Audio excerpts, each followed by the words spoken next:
want to get out the broom and sweep the Mets. It's been a great start for this three-game series. The Pirates taking the first two in significant fashion.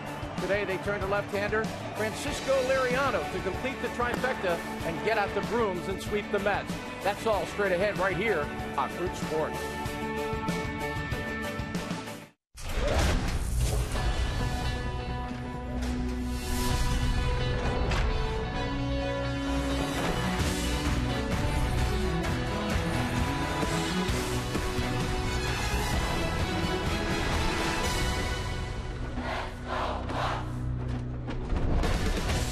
Through the first two games of this series with the New York Mets, the Pirates have had outstanding starting pitching. Garrett Cole Friday night stymieing New York with a 10 strikeout performance. He went into the ninth inning.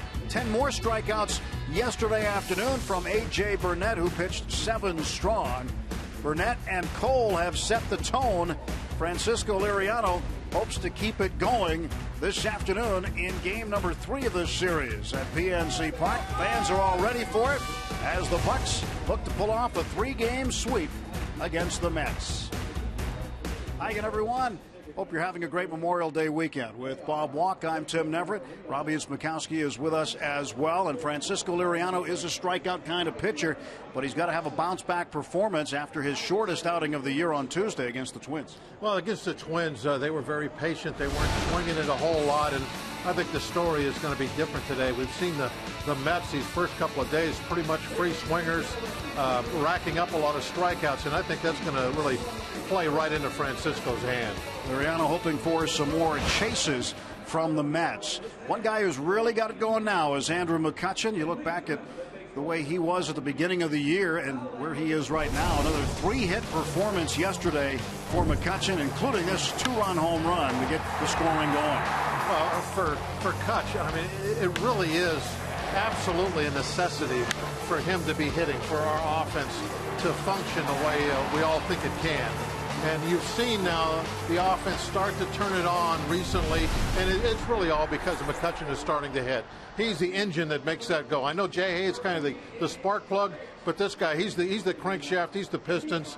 He's really at the heart of things. When he hits, everything seems to just fall into place, and he's been hitting lately.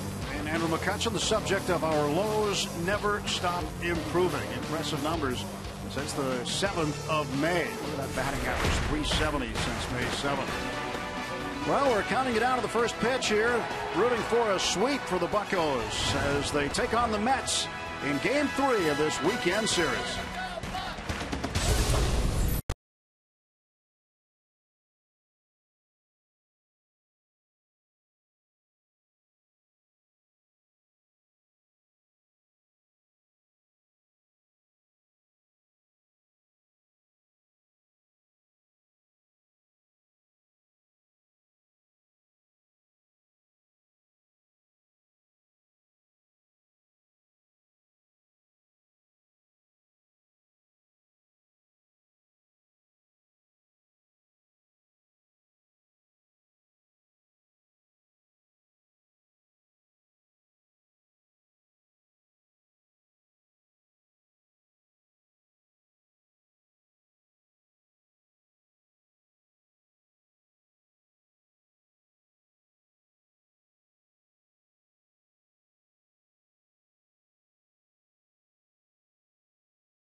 Sunday afternoon, and today the kids getting Garrett Cole camo replica jerseys. See a lot of those Tuesday when they head back to school, roaming the hallways of the elementary schools. Garrett Cole, an outstanding performance on Friday night. Really set the tone for this series. Andrew McCutchen, 3 hits yesterday afternoon in the Game 2 victory. And here is Jose Tabata making a start in right field, as Tabata has kept his focus and has been very patient with the process and taken off the roster and back on it and making his first start in quite some time here in Pittsburgh.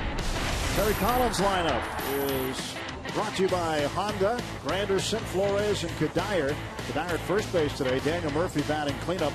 18 for 51 over his last 14 games. John Mayberry Jr. in left field. Anthony Recker doing the catching today. Daryl Siciliani will play center field. Ruben Tejada at third, and Jonathan Neese will bat 9th against Pirate left-hander Francisco Liriano. Take a look at Liriano's numbers, brought to you by Hyundai. The ERA is now up over 4 after that last horrible start, but it will be back in the 3s when the game is over. He's going to have a good one this afternoon, and hopefully a lot of Ks. Nice day on this holiday. Great day to have the paddle boards out on the Allegheny River. Probably not the only type of watercraft we'll see today as the temperature starts to heat up a little bit. Tomorrow's supposed to be the warmest day of the week. Neat way to get around the river. Defensively for the Pirates, presented by Honda, Jordy Mercer back out there at shortstop today. Jung Ho Gung at third, Josh Harrison at second, Walker the day off. With Sean Rodriguez at first base. Cervelli catching. A lot of right-handed bats in the lineup against the lefty for the Mets, Jonathan Neese. First pitch of the ball game is up and in for ball 1. Curtis Granderson batting .240. 0 for 3 yesterday. 3 strikeouts. Was also hit by a pitch. Granderson has just 1 hit in the series, and he has struck out 5 times. Also hit into a double play in Game 1 Friday. Liriano gets ahead of him, 1 and 2. You know, Tuesday night, Bob, we didn't see Francisco getting the chases against the Twins. And as long as he's getting guys to swing and miss, you know, Frankie can have a good day. And he does it right there, striking out Granderson to start the ball game. Rivers Casino tips to win. Strikeout 10, hit 2 home runs. Easy as that. Why fix something that's not broke? That's what the Pirates have been doing the last 2 games. So I want to stay with that same recipe. And then now we only have 9 home runs to go. Or excuse me, 9 strikeouts to go. I'll take the 9 home runs. That's a good formula to win. 9 home runs, we will win. I will guarantee that. Even if they're solos. Doesn't matter. Yeah. So Wilmer Flores, the shortstop, batted second. 0-1 is the count, and Liriano deals. 1 ball and 1 strike. What a day yesterday for the 38-year-old right-hander, A.J. Burnett. 10 strikeouts for him. In fact, Pirates haven't had back-to-back starters strike out 10 since 1984. John Candelaria and Larry McWilliams. May 23rd and 24th, so almost to the day. But A.J. was on fire yesterday, had the curveball working, fastball command. Garrett Cole on Friday night. See Charlie Morton in the foreground. He'll make his season debut tomorrow night against the Marlins. 1-2 to Flores.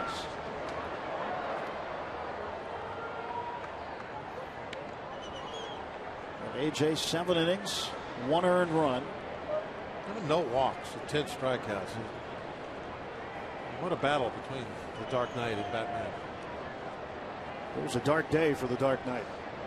Matt Harvey. 1-2. Back for Harvey, the quickest he's ever exited a game as a major leaguer. Most runs he's ever given up. 7. A lot of heroes so far. The Dark Knight, Batman, Thor. 2 ball, 2 strike pitch. Popped up foul ground over the first base dugout. We need to get a name for Frankie, and we need one for Cole. Hole 45, he could be the Lone Ranger. Kind of not a superhero, but you got it going back a ways. There's Thor. Oh, Syndergaard. That developed for him a couple years ago. It's not just because he's in New York now, but still, it's just ironic that a Twitter thing or something, wasn't it? It was it was on a Halloween party. He dressed up as Thor, and the picture got around social media.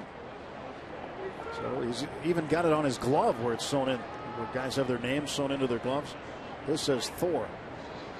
3-2 pitch, and Flores ground ball right at Jay Hay. Let it play perfectly in the shift. 2 men out.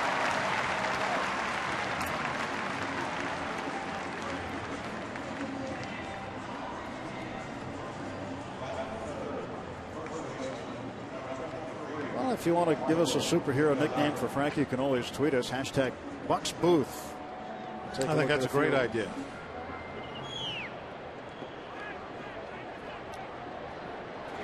You don't know what. I'm curious now. I'm looking at the baseball design on the baseball that you have there that you've written. It's not a design.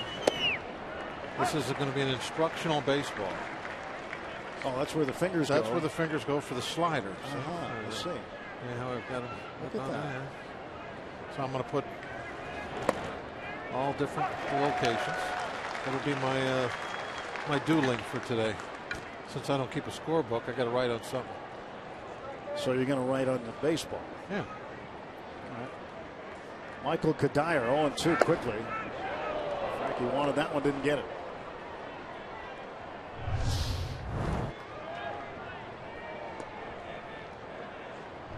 Just missed a little bit.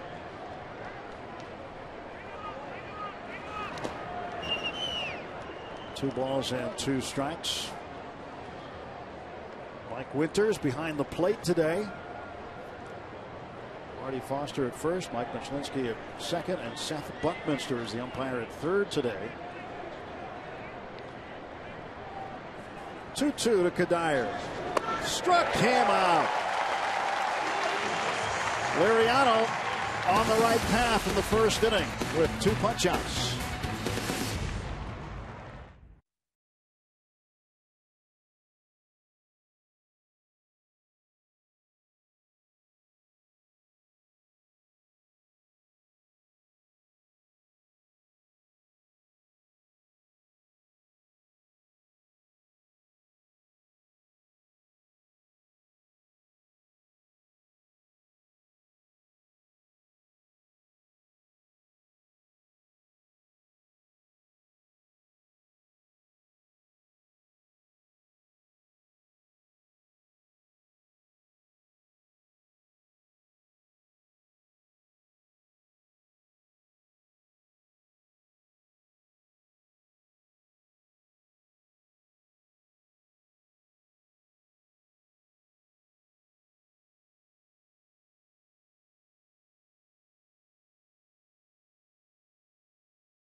What a great day it is today, and not a bad place to take in the atmosphere. Toyota lineup for the Pirates. Josh Harrison leads off. Jose Talbot, Andrew McCutcheon, and Marte cleanup. Sean Rodriguez playing first base today. Jordy Mercer's back in at short, batting 8th. And the Pirates facing left-hander Jonathan Neese, making his 7th start against the Pirates. First pitch is in for a strike.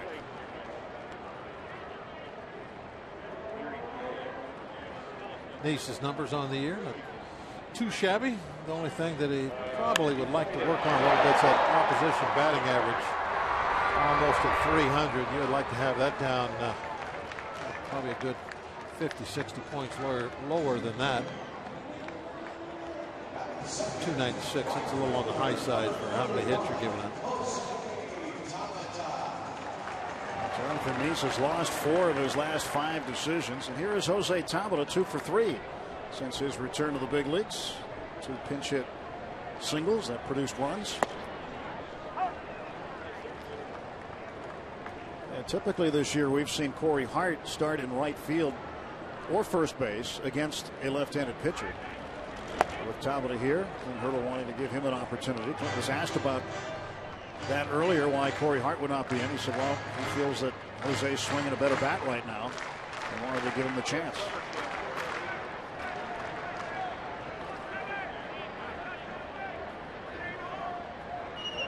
Talked to Jose the other day about his return and really appreciated the response he got from the fans. It was unexpected on his part. He didn't know how he'd be received by the fans here, but they gave him a great ovation. And it really meant a lot to him, he said. 2 balls and 2 strikes. Well, he went down obviously with a good attitude about it. Taking off the roster and all that sort of thing. Sometimes mess a guy up, but and he goes down swinging, foul tip. But you can just look at Tabata and see that he went down, worked hard. It looks like physically he's in great shape. Jose strikes out, and there are 2 out for the Pirates in the first.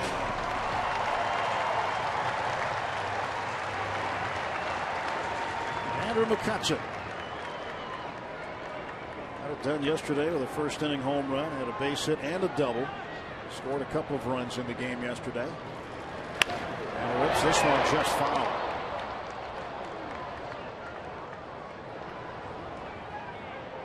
With the temperature heating up, we expect to see McCutcheon heating up even more. We have a couple of guys in that lineup that like that warm weather, as they have in the past. Really start hitting well when the temperature hits the 80 mark. 1 ball and 1 strike to Kutch. McCutcheon against the Mets has hit in 10 straight.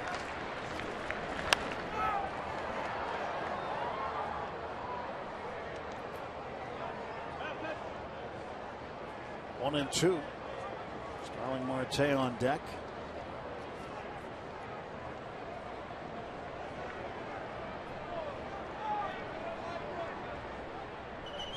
Good numbers against the Mets.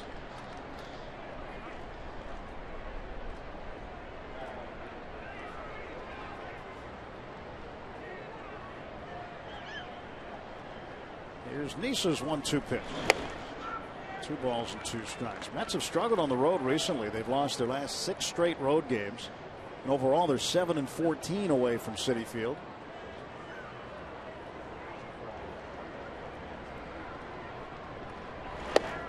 Inside again. Count is full. 3-2 to McCutcheon. Mets are expected to get Dylan G back soon off the disabled list, and Terry Collins has told his pitchers they're going to a 6-man rotation. Did he go? No, that's going to be ball 4. Well, McCutcheon reaches on the base on balls. And the Pirates send their first base runner. At home, the Mets 17-6, the opposite on the road. Batting average better, scoring a full run more per game at home. And their run average lower at home. But they're not at home. You see a big difference in how they play at Citi Field and away from Citi Field.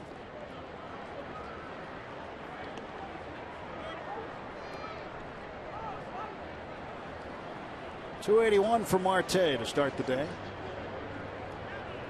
Mets a game and a half behind the Nationals for first place in the East. They had sole possession of that for a while, but the Nationals got hot, caught up to them, out past them. And the Mets were largely helped by an 11-game winning streak they had early on.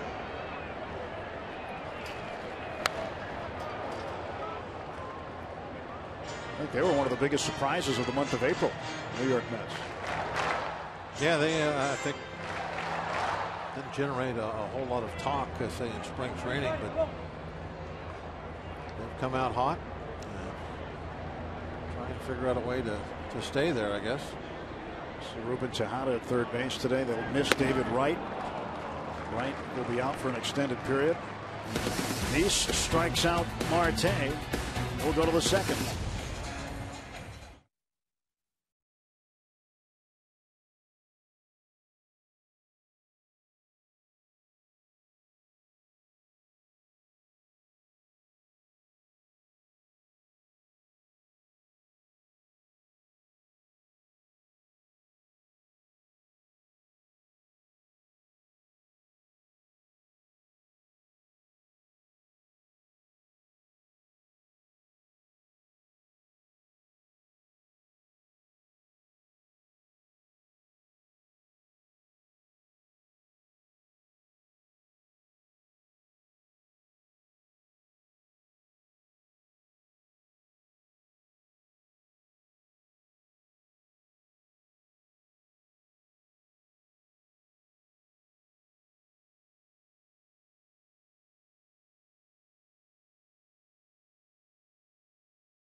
Sports is brought to you by Toyota.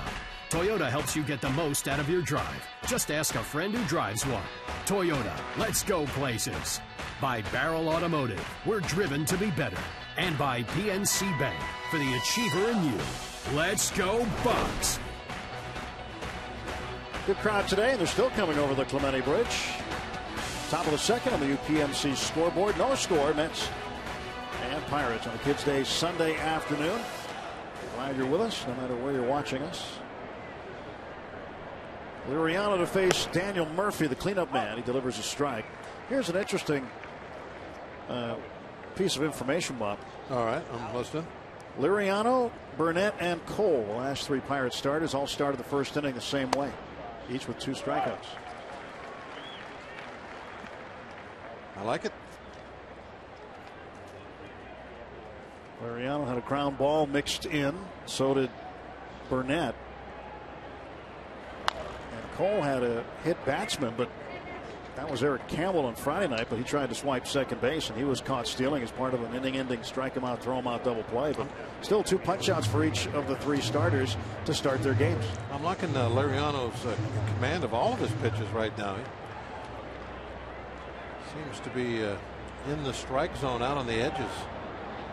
These first 3 pitches have all been in the strike zone, and there he's trying to get a chase, but it's really not a long ways out of the zone. That was a pretty good 0-2 pitch. It could just break it off the outside corner by a few inches.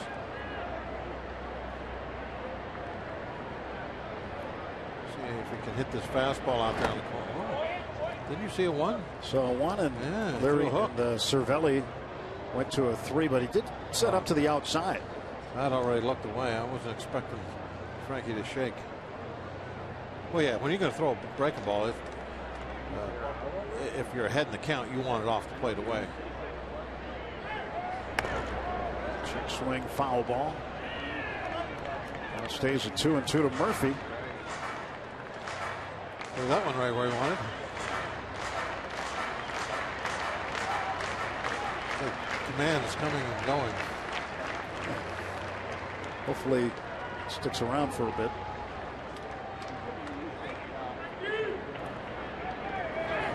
There you go. They put that one right where he wanted it. This is going to be a base hit. They put one right where he wanted it. The bat shatters, and with the shift on, it just becomes a hit.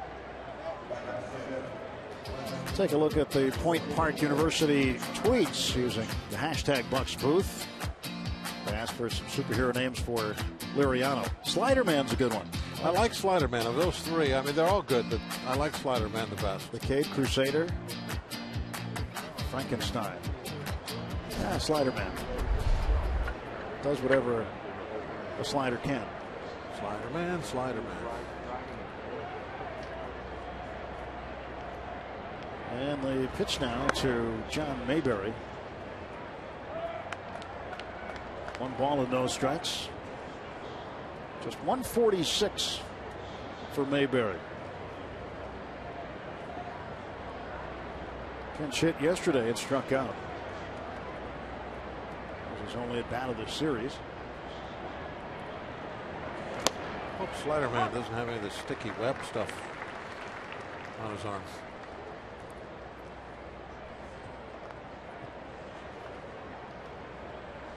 Yeah, that's been a problem this week. It's been frowned upon this week. Yeah, 2 pitchers, 2 other slider men have been caught with that. No spider webs. Brian Mattis of the Orioles caught yesterday. Will Smith of the Brewers caught with some stuff, although he's appealing it.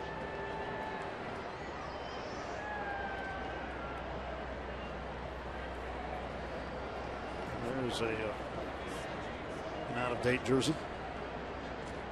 Beltran with the other New York team. Down to third. That's past Jung Ho. And around second and heading for third is Murphy. And in with a double is John Mayberry Jr. The Mets with nobody out. Men on second and third.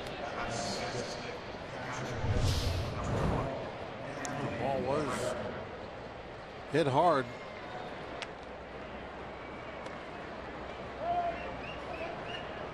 And normally when they get out there to pull that pitch that's outside like that, it'll be a little bit more of a ground ball. They won't get as much of it. Mayberry able to get as much as he needed. Maybe a little more to get it down that line.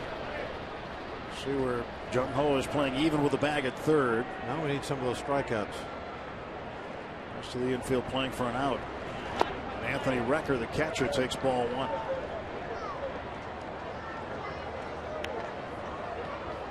Recker has not played in the series yet. Hitting 200. He's just appeared in 11 games. Mike Plawecki had caught the first 2 games, Friday and yesterday afternoon.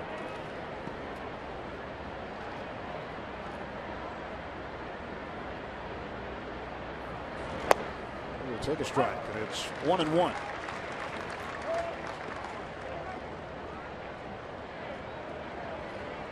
Ariano's only thrown 1 other game against the Mets, and it was when he made his Pirates debut on the 11th of May in 2013. Struck out 9 in that game. Pirates would win it 11-2 at Citi Field. A 1-0 in 1 career start against New York.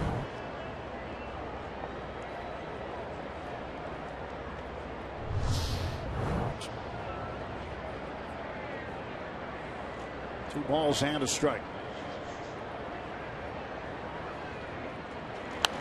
Recker pops this one back into the seats for strike 2. That one didn't stay in the field of play. Got to figure out a way to get it out without the ball going to the middle of the infield or the outfield. Strike out or a pop up. Yep, straight up. That's where he wanted to hit it. That looks like they signed for infield fly rule, although it's not in effect right now.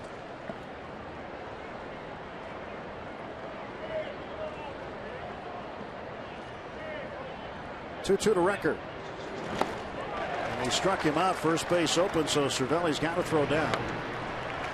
That's strikeout number 3 for Liriano. Got it when he needed it. Now he needs to do it again. Oh, look at that slider. He put a little extra on that one.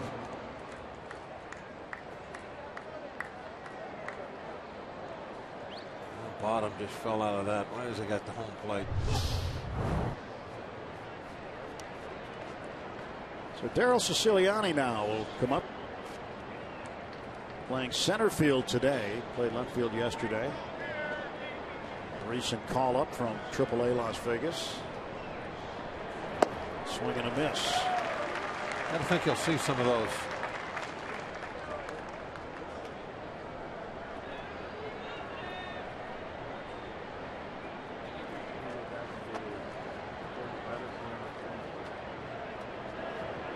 Nothing in one. Oh, nice pitch. Oh, nice call. Well, you love it when you throw one like this and you see the umpire's hand go up. Now you're in the driver's seat. 0-2 from Frankie. Tried to go inside on it and missed.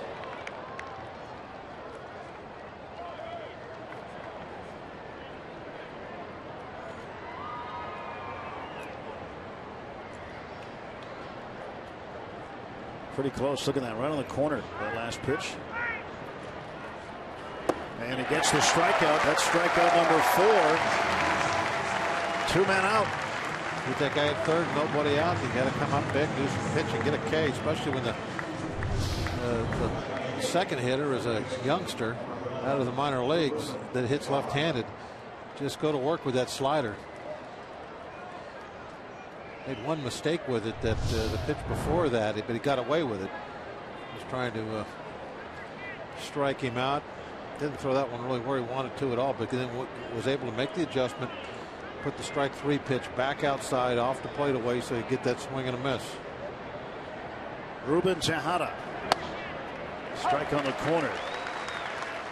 Tejada came in to hit in the 8th inning against Antonio Bastardo. He was the first man to face Bastardo yesterday. Hit a home run off him in the front row in left field. His first and only home run of the season. 2 on and 2 out for the Mets. Strike 2.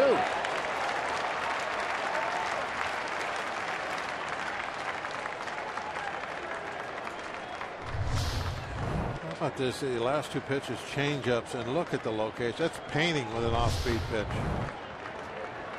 Ball just tailed away. That's having great touch. Struck him out. What a job, huh? What a job. Ariano strikes out the side after giving up a couple of hits. He's halfway to 10.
Behind-the-scenes look at the team's playoff series against the Rangers, highlighted by Max LaFleur's mic'd up for the Pens' Game 2 win.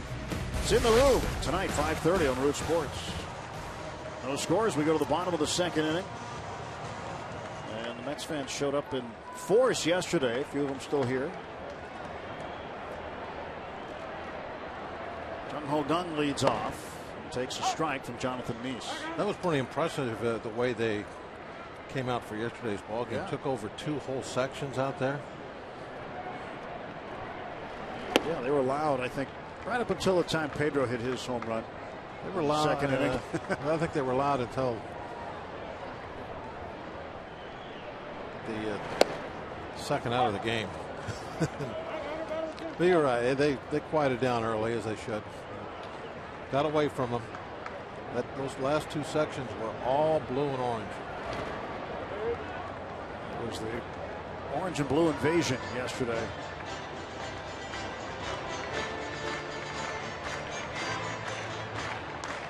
Two and two to Jung Ho Gung. 307 is the batting average. Moves over from short to third base today. Jung Ho to left center field, and that ball is going to go to the wall. Jung Ho will stop at second with a double.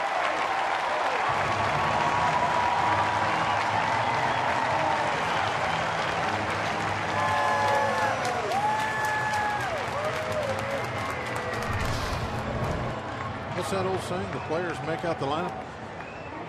Can't get him out of the lineup. No, he's pretty much penciling his name in every day.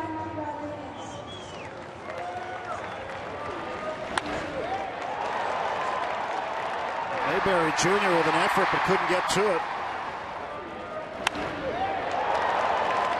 And Jung Ho Gung standing at second base with his 6th double of the season. Well, the Pirates a runner in scoring position. Nobody out. Sean Rodriguez, the batter, takes the ball.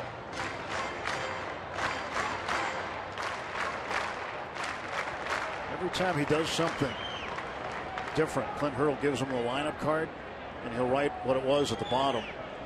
On Friday night, Jung Ho had an awkward slide into home plate, tacking up. What's a little awkward, wasn't it? Awkward's a nice way of putting it. And Clint said it was the worst slide ever, so he gave him the worst slide ever lineup card. And so Jung Ho has got a great sense of humor. Sean fouls this one off.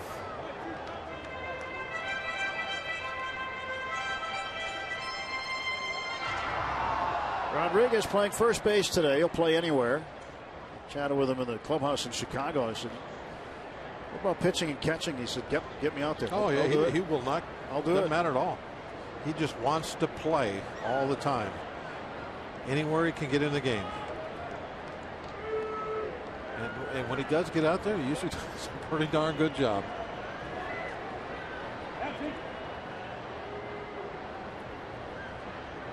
This club is pretty versatile. When you think of all the different combinations you can come out with, different guys playing different spots.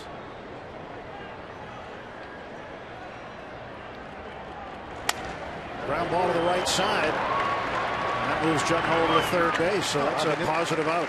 That is winning baseball. He was committed to hitting that ball to the right side. These are the kind of things over the course of the season that you win baseball games with. When you get a player like that, he's getting a breaking ball in on his hands, and he still pushes it off toward the right side to move the runner to third base with just one out. Gets nothing for it on the stat sheet except an AB. His batting average comes down. But his peers, his coaches, his manager, they appreciate that.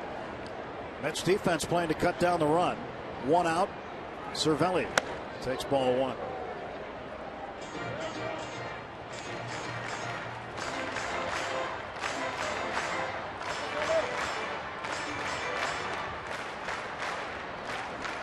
Cervelli hitting .287, no homers. 9 runs batted in. He's got a buck on the pond at third base. With the infield drawn in, a lot of room. Shoot one through the middle somewhere, maybe.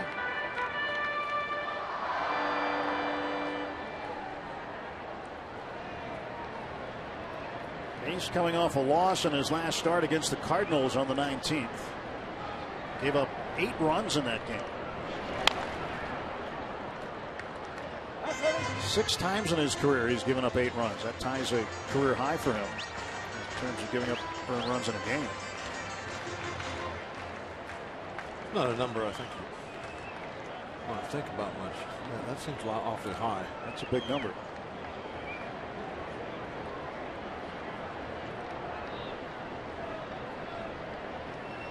Two-1 to Francisco Cervelli. That was even 2-2.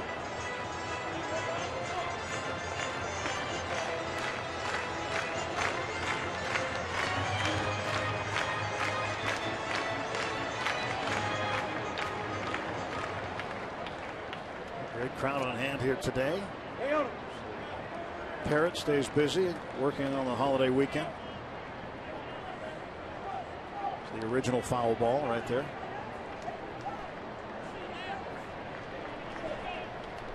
Having a great time with the folks. Spending some time out there in the stands with everybody. What a beautiful afternoon to be able to do that. Walk through the stands, see all the kids. Great life to be the Parrot.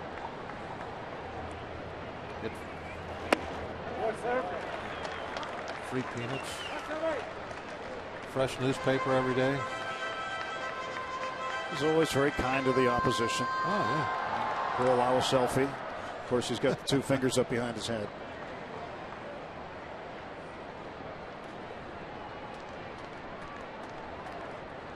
Three balls, 2 strikes. Cervelli goes down swinging. And this time it's Neese that comes up with the big strikeout. Well, the guy had a good pitch right here.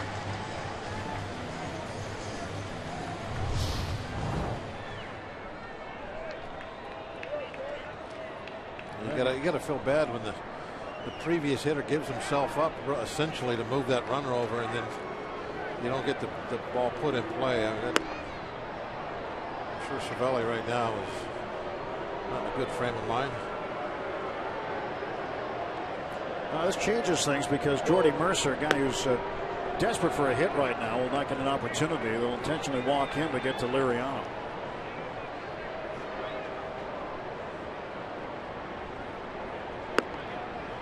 And the plate appearances for Jordy Mercer are very valuable right now, considering where he's been offensively. He needs to get opportunities to take advantage. His last couple of swings this week has hit the ball really hard, but right at people. He needs some to start dropping in for him. Liriano 1 for 14 on the season. Can help his own cause. He's got Jung Ho Kang at third base. And now Jordy Mercer down at first on the free pass. Frankie steps in there. You're just never really sure what kind of a bat he's going to give you, because sometimes he can look really good up there, and then sometimes that front foot seems to be going out toward the right field corner a lot, which it might do here against the left-handers. If he steps toward first base a little bit, not too bad, but a little bit.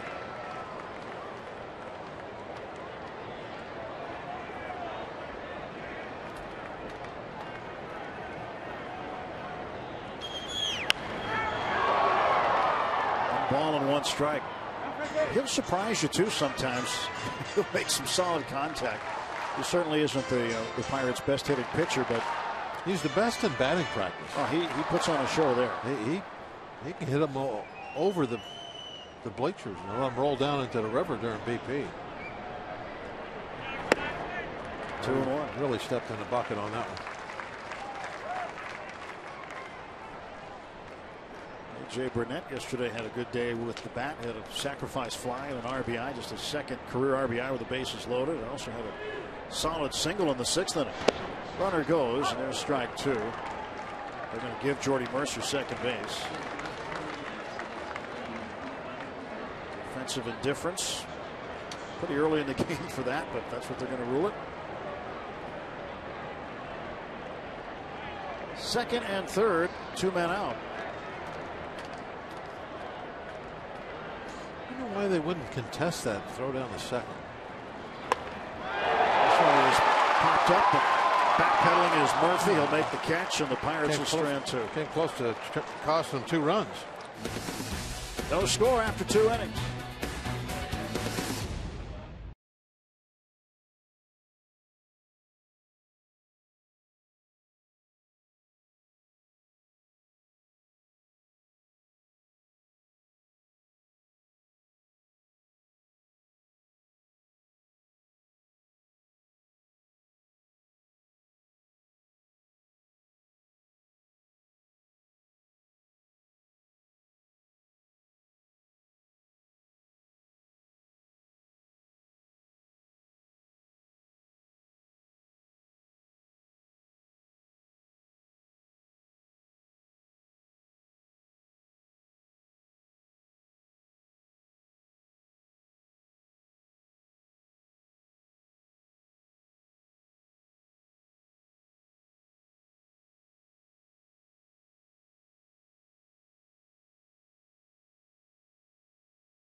Of the U.S. women's national soccer team, and she's also a Pine Richland grad and a lifelong Pirates fan. It's Megan Klingenberg. Megan, throughout the first pitch before today's game, Megan, you grew up a Pirates fan. You're wearing the Pirates jersey. I did. What was that moment like for you? Well, I had the power, but not the accuracy. It was a blast. I love being in front of Pittsburgh. I love being home, and it's great to be here before we head out for the World Cup. You're heading out for training. You're joined by some family, and you're joined by some friends. This is your first time representing the United States of America on a World Cup roster. What does that mean to you to represent your country in the city of Pittsburgh? It's an honor. It's an absolute honor. Since I was little, my dad's instilled a sense of pride in our country and our nation because he was a Marine. So he always was telling us how humble we need to be and, you know, take pride in your country. And so being able to go and represent and do something that not a lot of people are able to do is really an honor. Now, Megan, for those fans out there, soccer fans and fans of Megan Klingenberg, they can partake in one of your soccer camps. Give us more details about that. They can. My soccer camp I hold almost every summer, and I love doing it. It's a way that I'm able to give back to my community because I love being involved in my Pittsburgh community.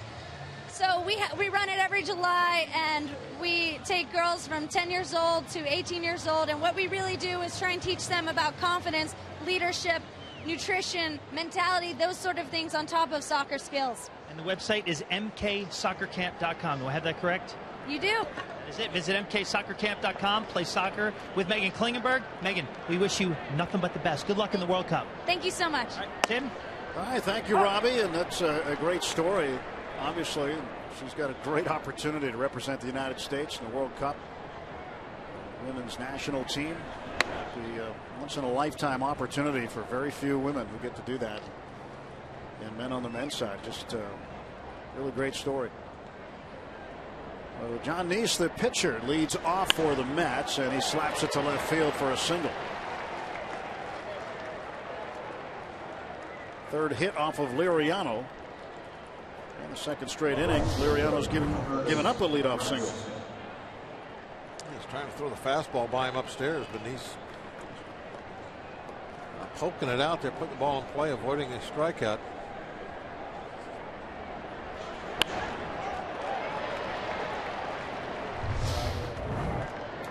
Back to the top of the Mets order, Curtis Granderson, who struck out swinging in the first. Pitch inside. 1-0 to Granderson.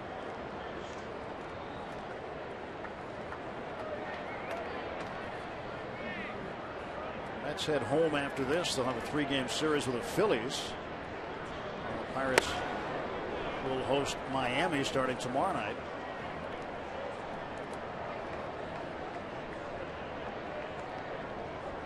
Two balls and no strikes to Granderson.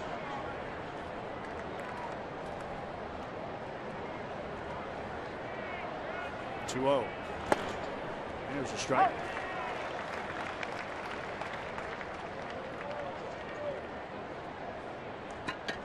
Granderson walks a lot. He's who's tied for 5th in the National League with 24 walks, but he hasn't walked in this series. The only free pass he got was yesterday when he was hit by a pitch. And now Liriano falls way behind, 3-1.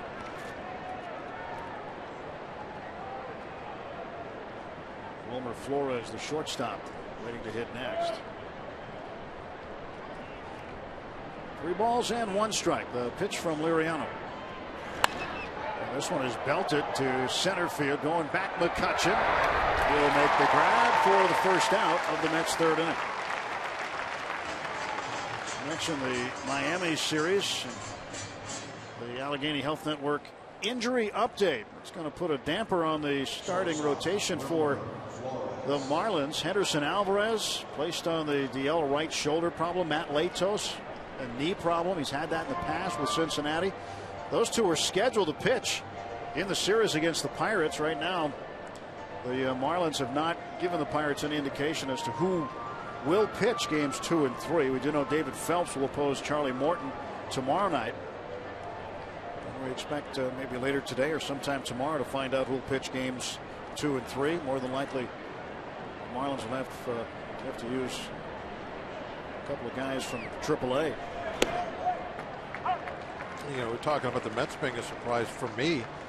And I don't know if this is true for you or not, but I think the Marlins are a surprise. In the other way. Yeah, I think they got a lot of talent on that team. Just coming off an 8-game losing skid. Flores, line shot to center field on a base hit.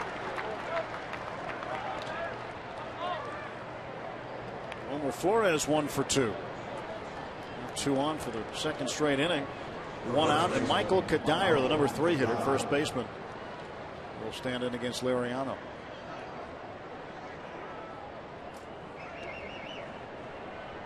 Again, the Marlins losing 8 straight. They finally got a win yesterday to end that skid. They're already 10 games under 500. Last placed in the East, 8.5 behind Washington. Strike to Kadire.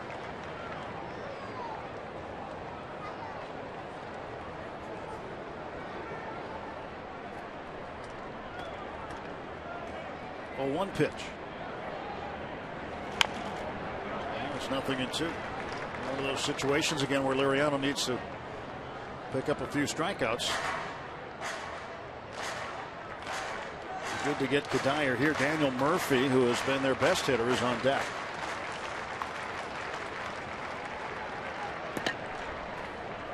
First and second, 1 out. 1-2.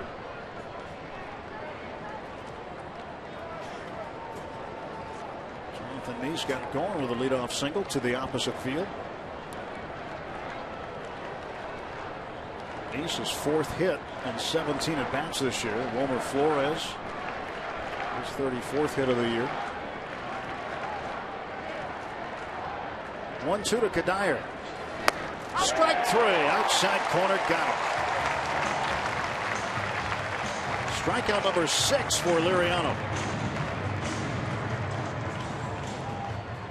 Kadire 0 for 2. He has struck out twice. That's a good pitch. I mean, he acted. His reaction was like it was half a foot outside, but I mean that's right there. I mean, you take that with 2 strikes, you're going to get punched out a lot.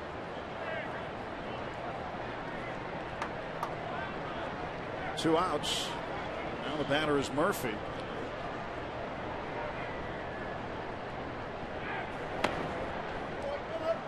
Murphy had a base hit to lead off the second. He would end up stranded at 3rd base. John Mayberry doubled to put him there, and then Anthony Recker, along with Siciliani and Tejada, striking out in order. The Cade Crusader. Right there in the inside corner for a strike, 1-1.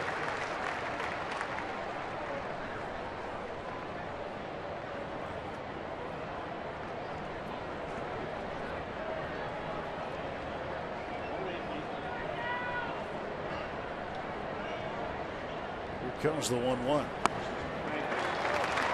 Liriano ahead, a ball and 2 strikes. You called for a 10 strikeout day, Bob. I don't think he'll get Murphy. Murphy's tough. I think he'll put a ball in play here, but yeah, it's going to be a 10 strikeout day. I'm pretty confident in that.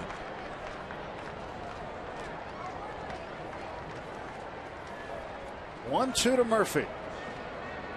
And he went. 2 more strikeouts. Liriano's had at least 2 strikeouts in each of the first 3 innings.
No score on the UPMC scoreboard. Pirates and the Mets, game 3 of this 3-game weekend set. Barrel Automotive League leaders stat. The National League's longest active hitting streak belongs to Buster Posey of the Giants with 15. Chris Bryant of the Cubs with 12, and Josh Harrison now with a 10-game streak. He's looking to make it 11. That ties Neil Walker for the longest streak this year by a Pirate. Josh 0 for 1. Flying to center field, first time up. Josh had a pretty good day yesterday on his bobblehead day. 2 hits, including a double, 2 runs batted in. Stole a base, scored a run. He's very busy in the field, too.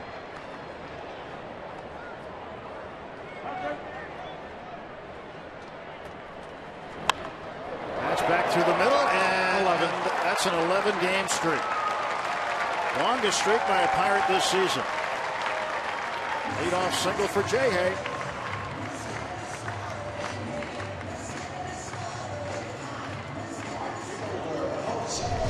Murphy got to this ball, but he knew he'd have no play. That didn't really make any difference.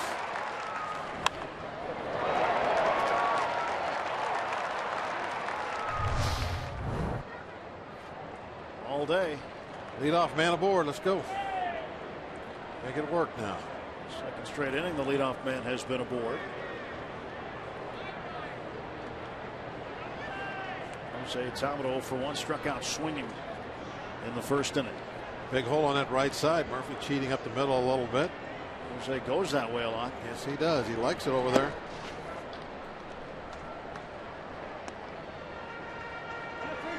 Tampa puts the ball on the ground to the right side pretty often. In fact, the majority of his hits in AAA were singles.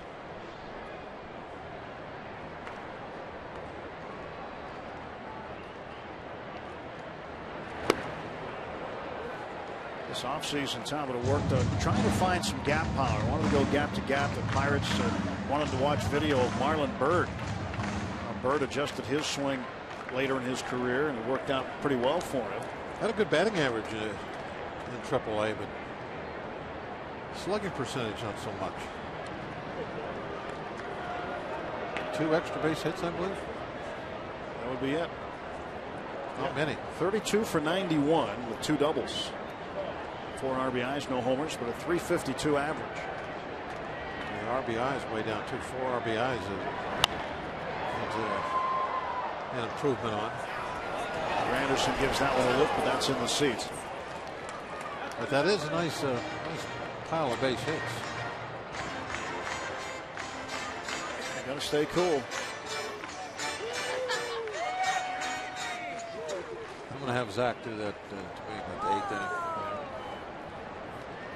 If I'm here. If you're here? You never know. You might just get up and leave. Sometimes that happens. Well, there's that.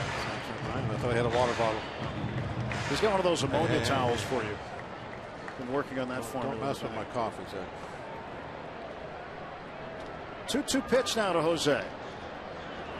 Struck him out. Chased one. Jose struck out twice. One after a pitch outside. Make your next group outing the event of the year at PNC Park. Put together a group of 15 or more and receive special discounts. Ask how you can receive one-of-a-kind experiences like access to the field. Find out more by going to pirates.com/groups or call 1-800-BUY-BUCKS.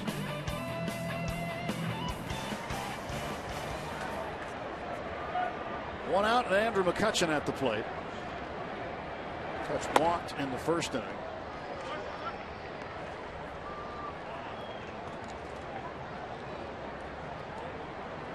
Jose 0 for 2. Chasing that pitch outside from a lefty.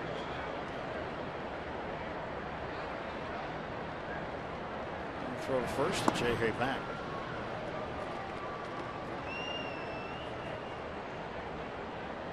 .253 and climbing for McCutchen.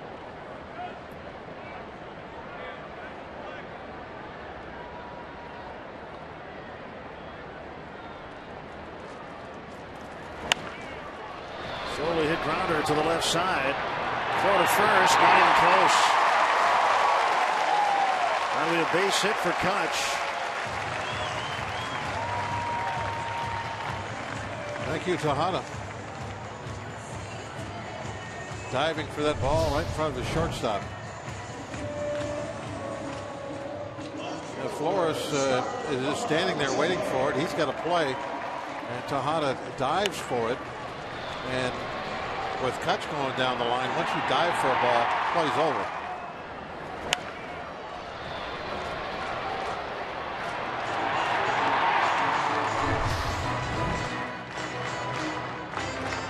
You can't dive in front of your shortstop. I mean, if you can get to that ball without diving, yes, go ahead and take it. But you can't dive for it. Tejada's played plenty of shortstop in the past. Marte takes a strike. I know he would not appreciate his third baseman diving in front of him to take the ball away when he's standing there ready to make a play.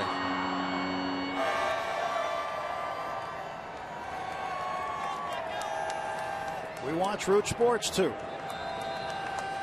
Thanks for watching. Strike 2 to Marte.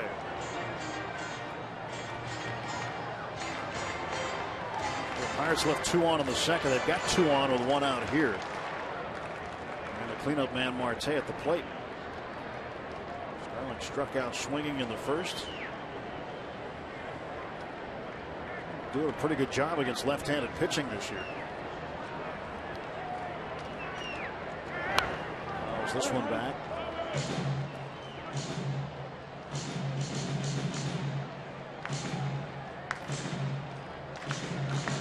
Right now, he's doing a nice job keeping the ball inside on Marte. Keep him tied up.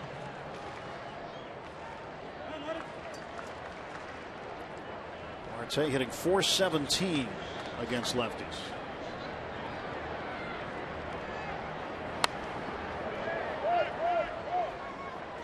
Everything in.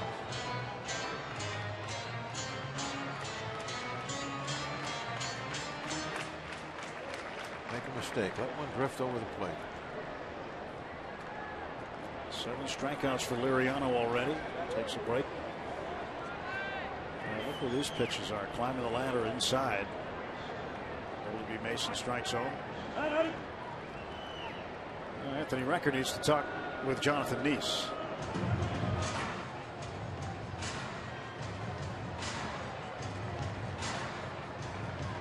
Well, it's an 0-2 count on Marte, so Nice does have a little wiggle room here. Marte might have to make the best of a bad pitch.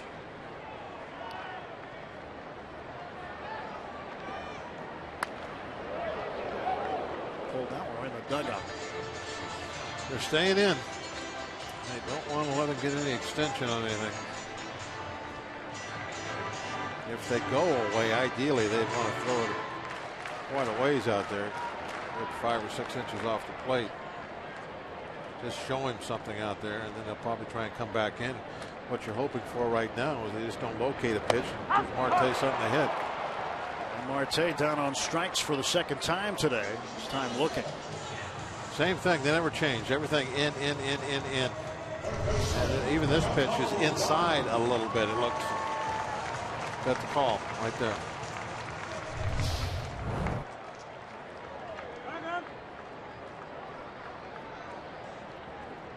Two men out. And he's to face Jung Ho Kang, who doubled off him in the second.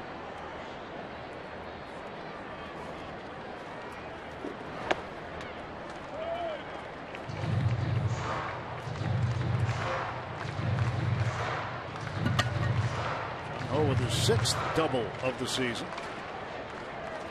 He's now batting .315.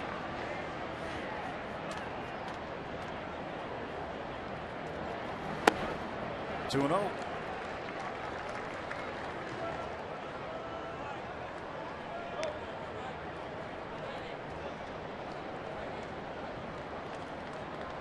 Jung Ho right now doing a good job of not swinging at a bad pitch, getting himself ahead in the count. Ground ball off the glove of Nice, right to the shortstop. Flores, throw to first. He got him. Nice with an assist to Flores. And the side is retired for the second straight inning. The Pirates leave a pair on base.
Baseball on Root Sports is brought to you by the Chevy Equinox and your Western PA Chevy dealers.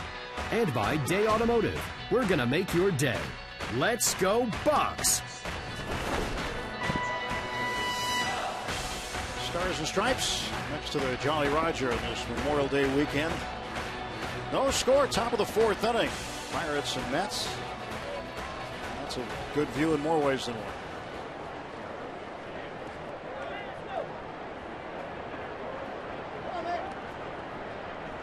Sunglasses should be part of the required uniform today in the stands. Just a gorgeous day. Practically cloudless again like it was yesterday. Liriano, 1-0 count to John Mayberry, who doubled off him in the second inning.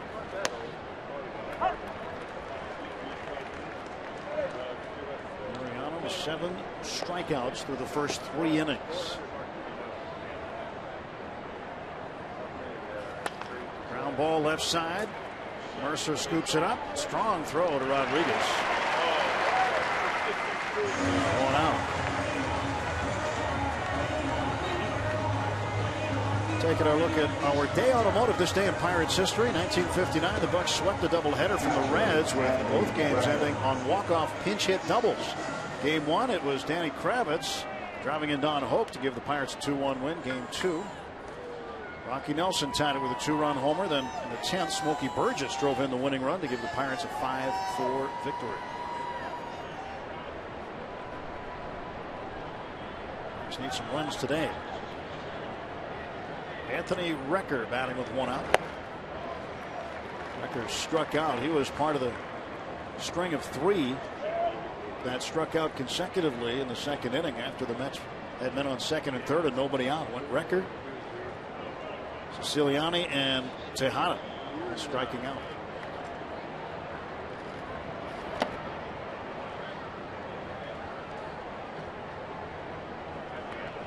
One ball and 1 strike. It's always a big weekend in sports. Of course, baseball huge, Memorial Day weekend, and they've got a little race going on down in Indianapolis today. Every year, Memorial Day weekend. The Indy 500 today.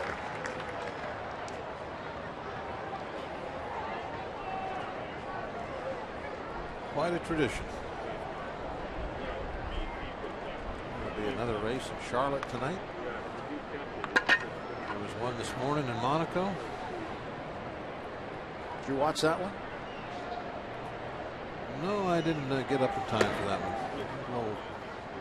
Little turtle. I did get up, but I had some other issues I had to take care of. Swimming pool things. Yeah, I can relate. Yeah.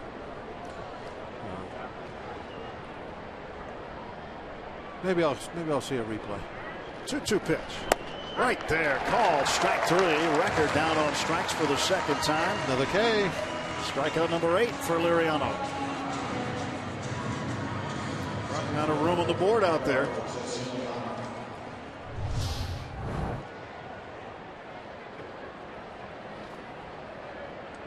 Right there. Need a chase for that one. That was a good solid slider right in the strike zone.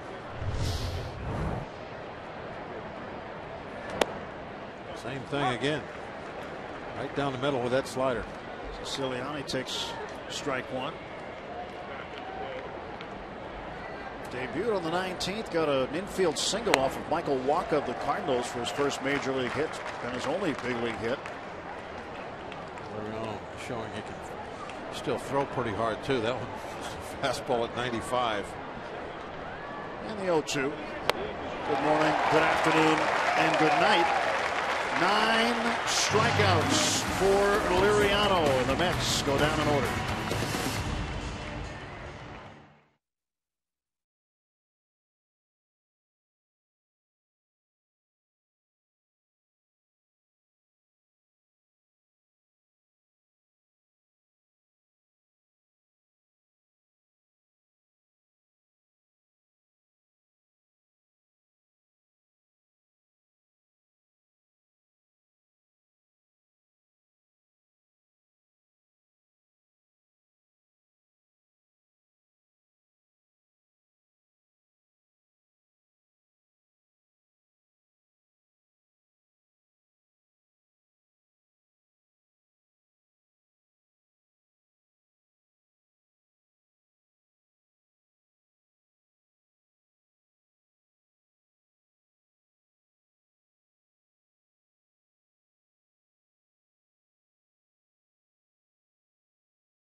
Thanks, Paul. And here, nothing.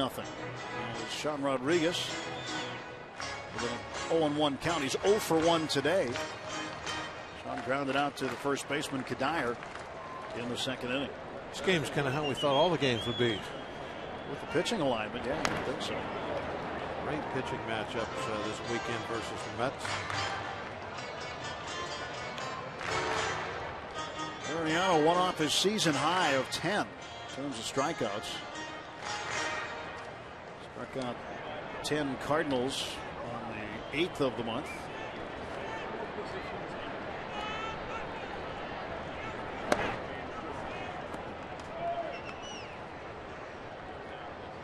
One and two now to Sean Rodriguez. He's ready to go. Here's the 1-2. Outside. 2 balls and 2 strikes.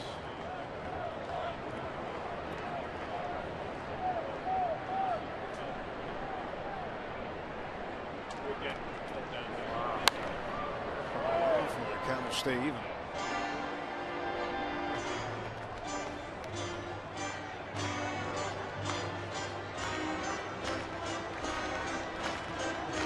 Pirates in their early 70s Sunday home uniforms.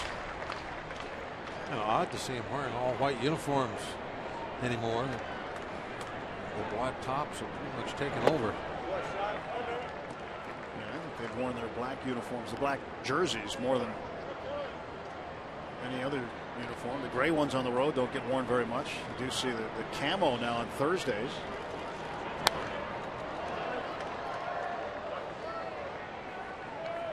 Occasionally you'll see the traditional home whites, but gold hat, very classic look. Strike 3 call. Rodriguez thought that was inside. So Let's get in our pit reporter. Yeah, let's check in with Robbie in the pits. Yeah, pit reporter. This weekend is a reunion of sorts for Francisco Cervelli. He gets to hang out with his first and only hitting coach from the Yankees, Kevin Long. Now, like Cervelli, Long switched from the Yankees to the Mets. Cervelli told me that Long was the guy who first made him believe he could hit in the big leagues. And when he struggled, he knew how to fix it right away. Long and Cervelli spent many hours together one-on-one in the cage, many times with the individual drills Long had for each player. He used the word family when he describes his relationship with Kevin Long, and the two of them, like family, had dinner on the off day on Thursday when the Mets got into town. So nice reunion for Cervelli.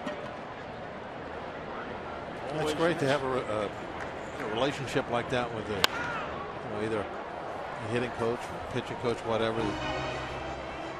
It really does become like a family type feeling when you spend that much time with them. You end up talking about a lot more things than just baseball. 0-2 to Cervelli. It's inside. Which coach did you have for the longest period of time as a pitching coach? For the longest period of time, definitely have to be Ray Miller. I don't think to come up with anybody else would be even close. Down the third. Flores safe. A base hit for Cervelli.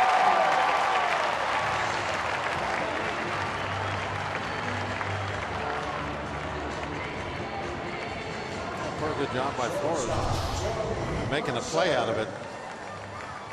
I didn't think that he would even bother throwing this from where he had to go to get the baseball. Put it over there and made it fairly close.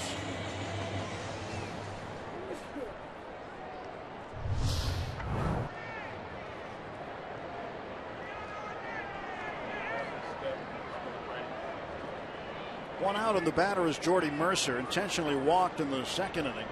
Yeah, it was great, having Ray. Even after I became an announcer, he was still the pitching coach for a while, and he could go after games and hang out with him.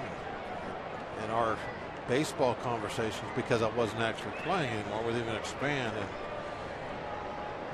talk about other players and why they're trying to do this and that. It was a great relationship. He's certainly a well-respected all-around baseball, one of the top pitching coaches of his time.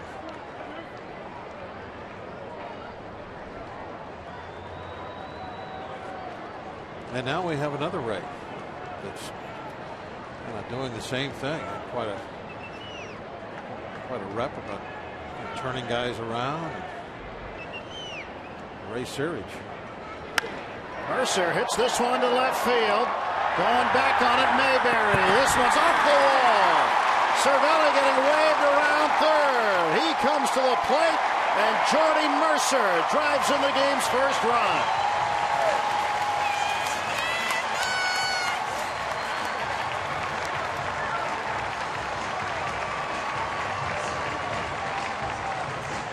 Jordy's needed that. He was 0 for his last 12. He's got to feel good. He won't really show a whole lot of emotion out there, but you know inside coming up with this big hit to drive in the first run of the ball game. Got to be happy. Just need a little bit more. How close was that? 8 inches? Yeah.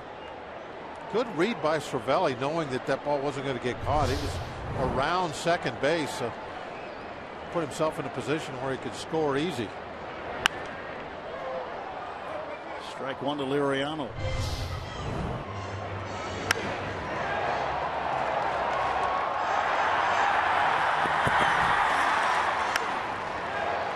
You see Cervelli goes ahead and touches second base. He was probably maybe 10 feet by the bag, and you can see the acceleration when he saw it hit the wall. If he would have stayed on the first base side of the bag, Mayberry, if he would have made a good play off the wall, might have been able to stop him from scoring.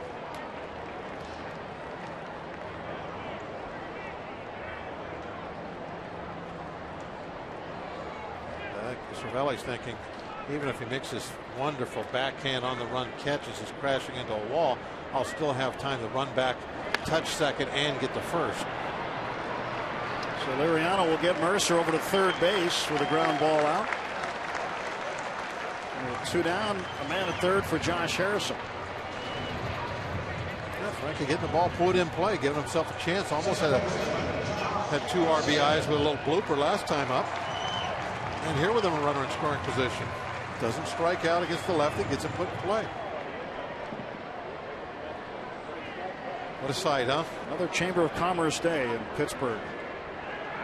You know that the folks did make that trip from New York here to see these games, and they had to be impressed with the experience of coming here to watch a ball game.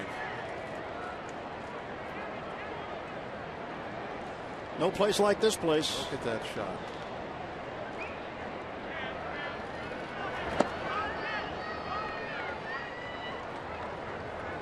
The area around the ballpark as well,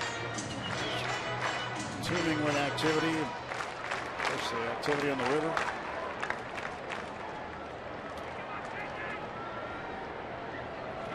Harrison down to third. And Tejada throws him out. Pirates get a run on 2 hits. They'll leave a man. And after 4, Jordy Mercer drives in the game's first run.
Memorial Day weekend at PNC Park. And of course, take an opportunity to thank a serviceman when you see him. Let's take a look at our Point Park University tweet here. Have the Pirates ever had 3 consecutive starters with 10 strikeouts? That's from Scooter Gabe. Sure they have. Sure they have. Got to go back a little ways. 1969. On the 11th, 12th of September, Bob Veal, Bob Moose, Doc Ellis did it. Also in 69, Luke Walker, Bob Veal, and Doc Ellis did it in August. But the last time was in September of 69. In fact, the trio of Doc Ellis and Bob Veal involved in back-to-back starts a couple of different times that year. One time with our own Steve Blass. It was 1968. September 15th, Blass had 10 strikeouts after Bob Veal had 10 plus on the 14th.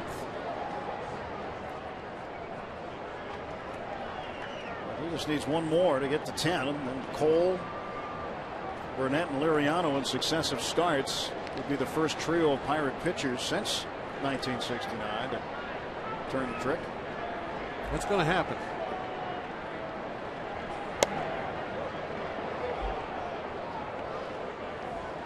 Tejada was a strikeout victim back in the second inning.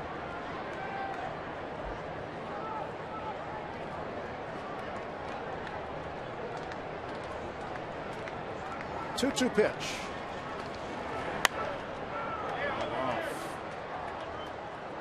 Hit him with a slider now. Slider man.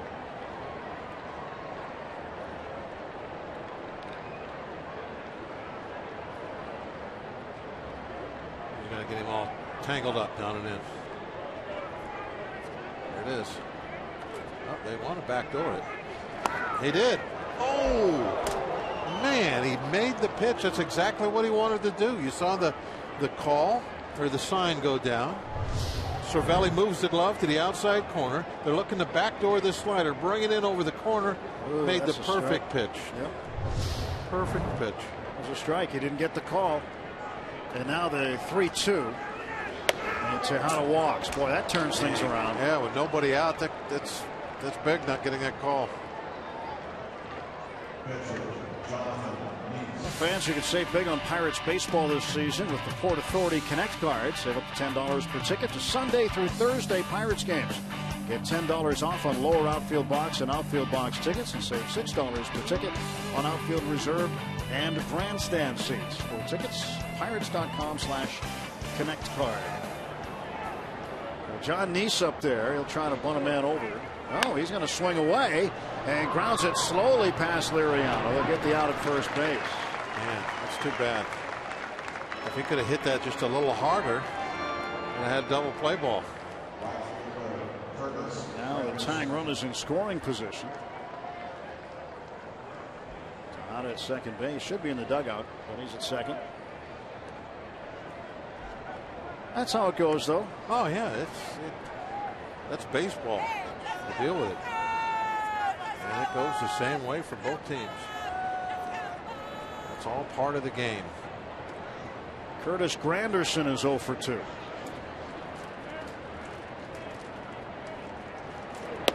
He takes a strike. I think now with replay, the expanded replay on other plays, of course, balls and strikes not touched, but when there is a borderline call at the plate regarding balls and strikes, it gets a little magnified. We've got all kinds of bells and whistles that can tell you what's what today. But the human element's still in the game. Barely trying to hang on. I'm pulling for it. I think I'm on the losing side.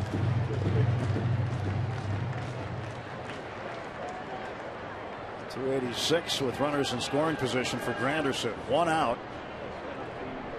Liriano's 0-2.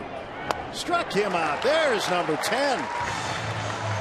First time since 1969 the Pirates have had 3 straight starters with at least 10 in successive games. not needing a chase. Look at that. He put that right there. But it just such good stuff. A hard breaking slider. Anderson couldn't touch it. Shortstop Wilmer Flores. Strike one. Cole and Burnett. They did it Friday and Saturday, respectively. Liriano on Sunday. So that's one of your tips to win, Bob. That one's come true. Yeah, we need now is a couple of home runs. And this is going to get the tying run in. So Tejada scores on the 2-out single by Flores. And it's 1-1. Didn't hit it all that hard, but put it in the right spot. Mercer's playing him a pole over in the hole. Nobody in that spot.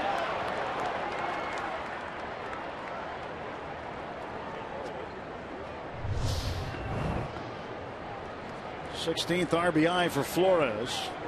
He's 2 for 3. And now Kadire with Mariano throwing to first. Kadire has struck out twice, once swinging and once looking. 3 men on the left side of the infield for the Pirates. Jay Hay up the middle.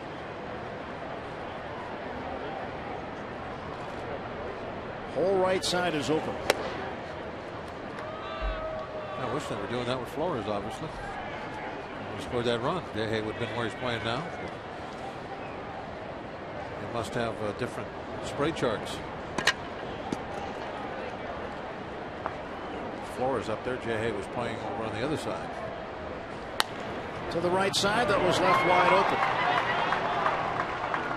Heading away from the shift, Kadire making an adjustment. He's got a single, so back-to-back 2-out hits for the Mets. They've got runners at first and second for the cleanup man, Daniel Murphy. Well, whichever side of second base they put Jay Hay, they hit it the other way. This time Jay Hay's playing over there, and Kadire definitely just trying to poke the ball on the ground to the right side.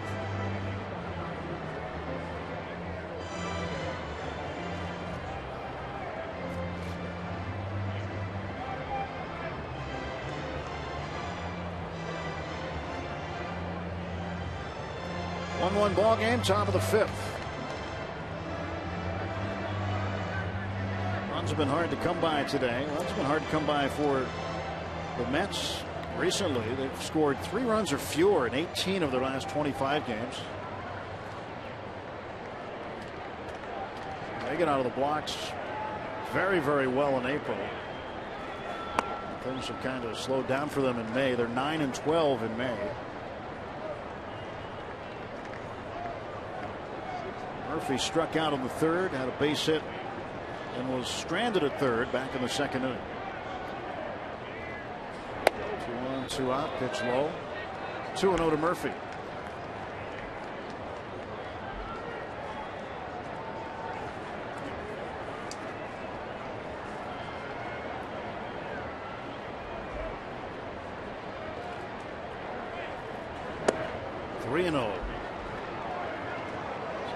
Falls behind.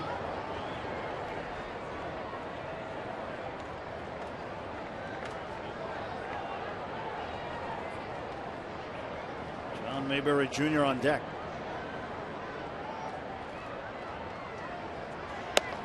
And a strike call. Murphy, the second hardest player to strike out in the majors this year. Strikes out once every 13.2 plate appearances. And Mariano did strike him out already today. He walks it. Bases full of Mets. I think Murphy thought that was going to hit him. I think so. And Clint Hurdle on the phone out to the bullpen. Well, he's thrown 90 pitches basically, 89. So, I mean, that's when the starters hit 90, they're going to come out of the ball game at some point very quickly, and they are very careful with that. Ray going out to buy some time. Get Rob Scahill up and working. So still 2 outs. Pirates still a very good opportunity to get out of this inning with just the 1 run given up. But it was that leadoff walk to Tejada and that borderline pitch that went Tejada's way. It wasn't really borderline. It was actually on the corner for what has already been called a strike today. But either way, it turned out to be a leadoff walk. And then Flores 2-out single got Tejada across. And Jonathan Neese with a ground ball that got Tejada to second base. There's a couple of bad luck things that Neese decides to swing away, hits a ground ball right to second base, which if it would have been a normal ground ball would have been a double play, but it was just a real slow chopper. So as you said, it got the runner over like if it was a sacrifice bunt. Two unfortunate things: the call and the slowly hit ground ball. The contributing factors to a tie ball game here. Flores the runner at third base.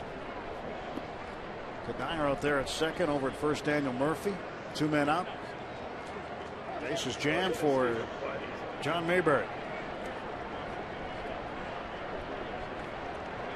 1-0 pitch from Liriano. 2-0. Mayberry looking for a strike here. 2-0 count. Bases loaded. This could be trouble. 351 in his career with the bases loaded is John Mayberry.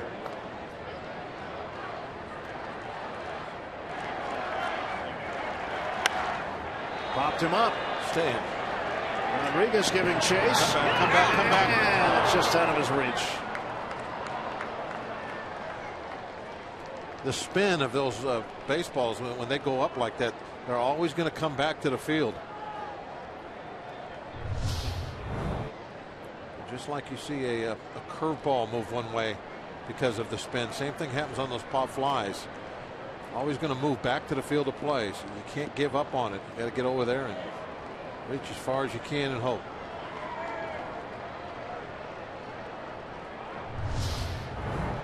Two-one. Now it's 2-2. Good fastball there. Got in on his hands. He was still going to be able to pull it. I'll throw him a change up here, I think. We're reading the bat, seeing what the hitter's doing.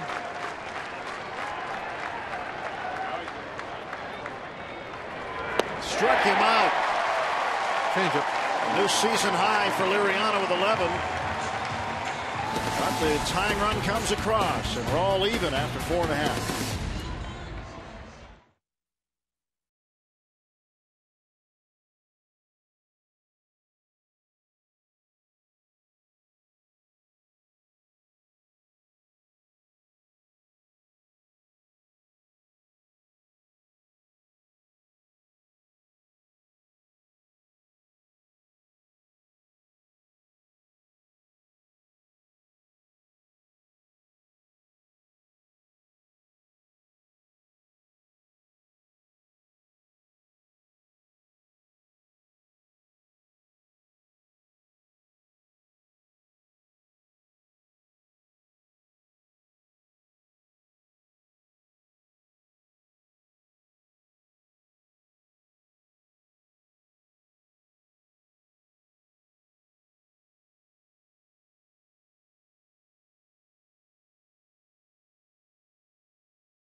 this week's episode, Starling Marte's bat is switched to on and paying benefits in the 4-hole. Corey Hart had the heart of his career torn away from him, and he's still trying to fight his way back with the Pirates.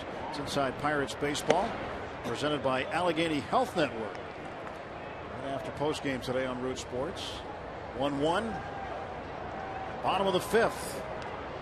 The UPMC scoreboard. Liriano with 11 strikeouts. Tabata looked to bunt, ball got away, and that'll be a ball. Left him loaded, got the strikeout of Mayberry when he needed it. He has had at least 2 strikeouts in every inning. And because of that, he's not got a whole lot of gas left in the tank, I don't think, even though he's pitched 5 innings. He's getting to the end of the road. 2-1 to Tabata. 3 balls and a strike.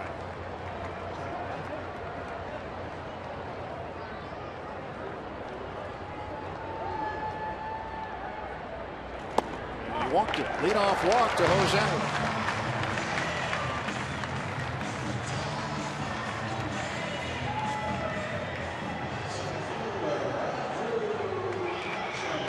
Pirates are the man aboard for Andrew McCutchen.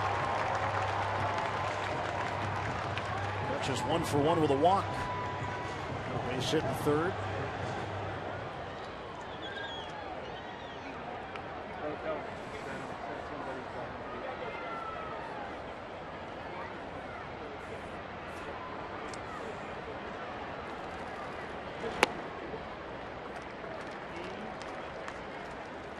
McCutchen with multi-hit games 10 times this year, including his 3-hit game yesterday. And he yanks this one down the left field line. He hooked it.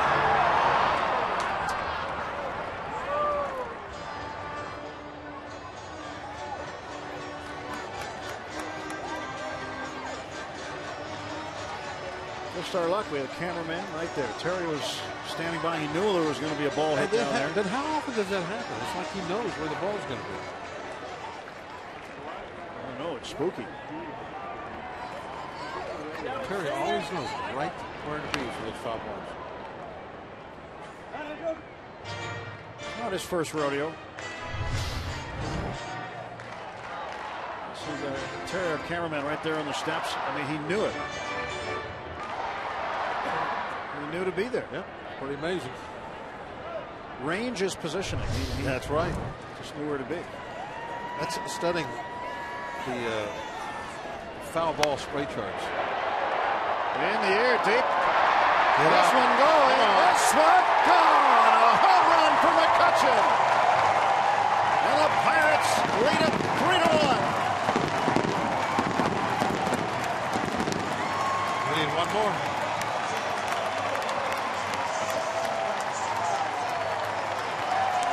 Second straight game with a home run. What about the same place, the bullpen?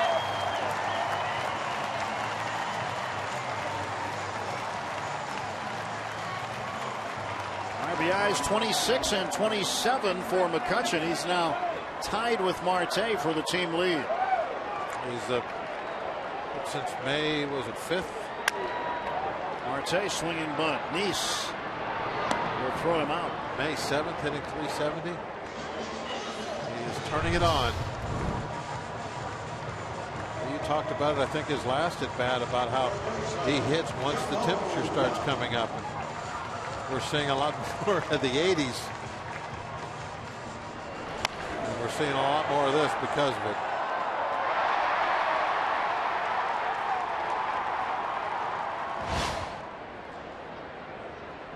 One out, and Jung Ho Gung takes inside. So Andrew with his 7th homer of the year.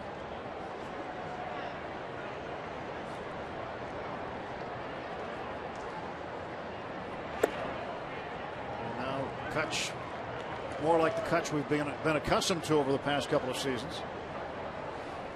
Estimated distance of that home run, 415 feet. I can remember earlier talking about McCutchen in his slump and saying there's going to be a month where he hits over 400. I didn't think it would be May, but he's trying. He's trying to push it up there. StatCast had the exit speed of 101 miles an hour. That's not his best. 101. That's just enough to get the job done.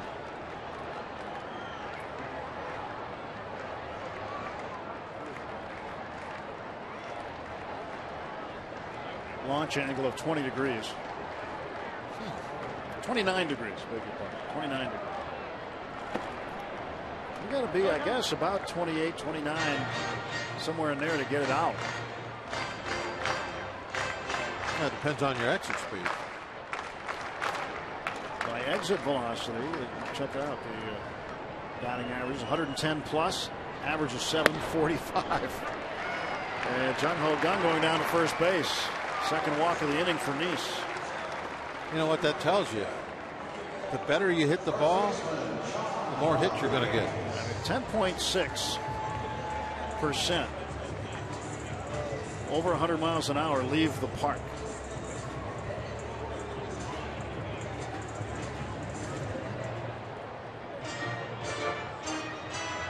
McCutchen giving the Pirates the lead back. Helped out by the leadoff walk to Tabito. 2-run homer. And in the bullpen, Eric Vidal. Checking out his bullpen as well. Herb Andrade, the bullpen catcher, getting the chest protector on. Getting ready to go back to work. Terry Collins, the skipper of the Mets, seen his team with some road woes recently. Rodriguez fouls it away.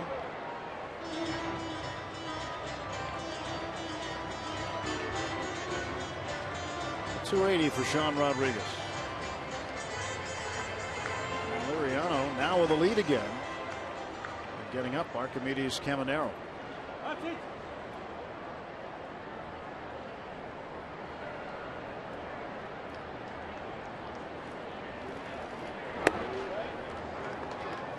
Ball, 1 strike.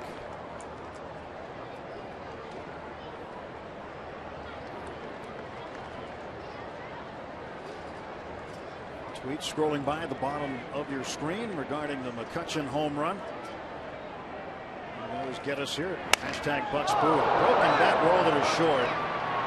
And Flores throws off line to first, but Kadir tagged Rodriguez. Safe at second is gone.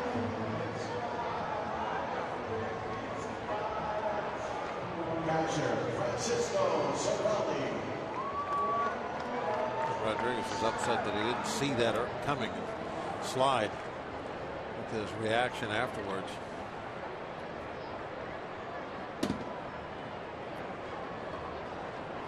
He's angry. Angry Sean.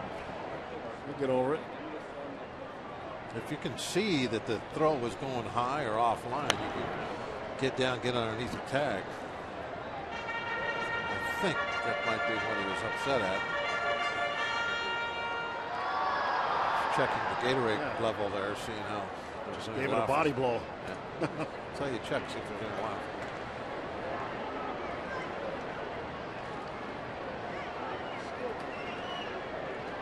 Nothing in 1-2 Cervelli.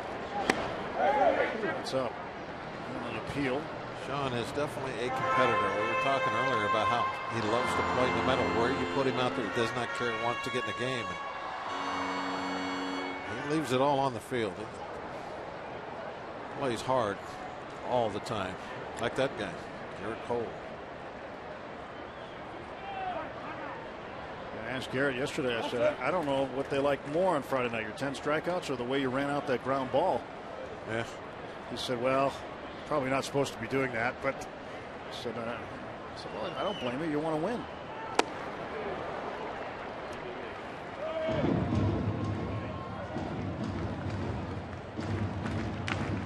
Good to see him playing hard. 1-2 to Cervelli. A good average, just still searching for that first home run. Neither Pirate catcher has a home run this year.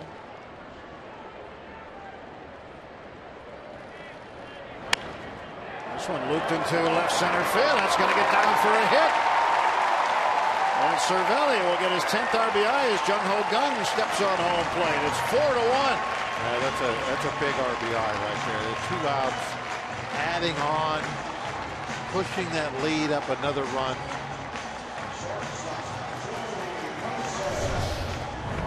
These are the kind of hits that are so depressing for the other team. I think they might be able to get out of the inning without any more damage, and then Cervelli able to get a ball out there and just dunk it in. He's not hitting it very hard. It doesn't make any difference.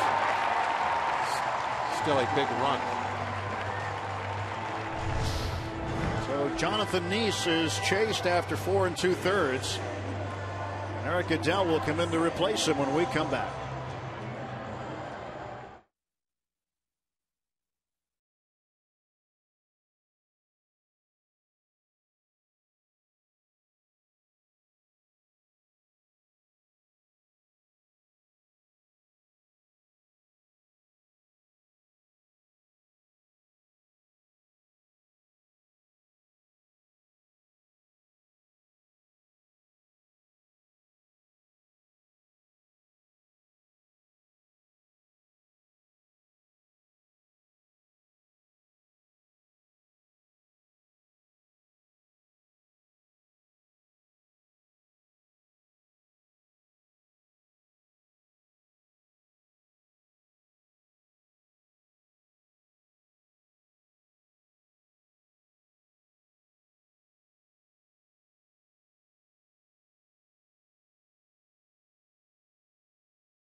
Authority of the Pittsburgh Pirates and may not be reproduced or retransmitted in any form.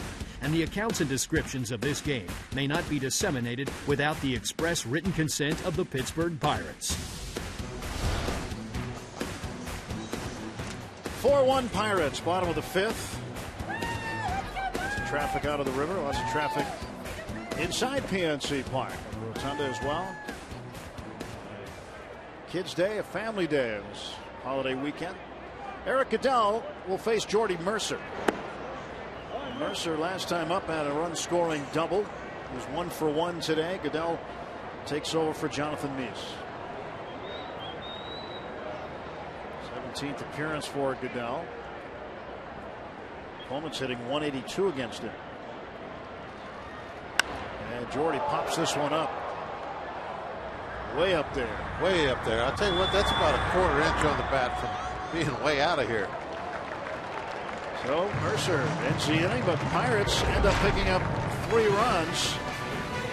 2 runs on this home run by Andrew McCutchen.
Pirates Baseball on Root Sports is brought to you by Allegheny Health Network. Health for all. By Kenny Ross, Ask a Neighbor. And by Levin Mattress, located in all Levin furniture showrooms and freestanding stores. Let's go Bucks! Flotilla of paddleboards in the Allegheny River. Andrew McCutchen with home run number 7 today. Second straight day he's had a 2-run bomb. And the Pirates now with a 4-1 lead as we start the Mets half of the 6th inning. Anthony Recker leads off against Liriano. Recker has struck out twice, once swinging, once looking.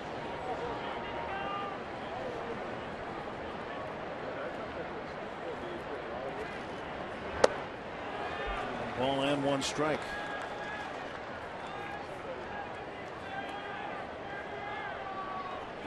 With 11 strikeouts already, you're wondering, well, how many has he had in his career? Well, 15 is his career high as a starter. He's not going to get too many more because of the pitch count. He won't be out there long enough. Well, he struck out 15 Oakland Athletics on the 13th of July 2012. Bigger than life today. Yes, he is. 2-1. 2-2.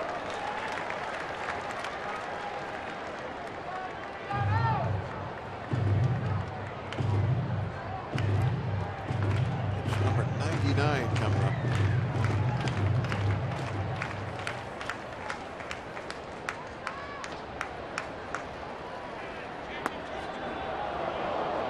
Just a little low. That fills the count at 3-2. See where it ends up. A little bit low. No, what? Maybe not. Rung up the bottom of the strike zone.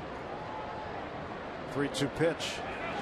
That's strikeout number 12.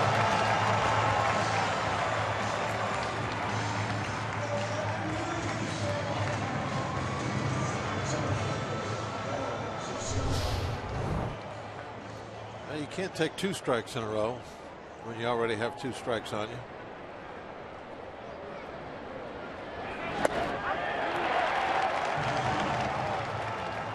Liriano extending his season high to 12. Siciliani a wave and a miss. He has also struck out twice.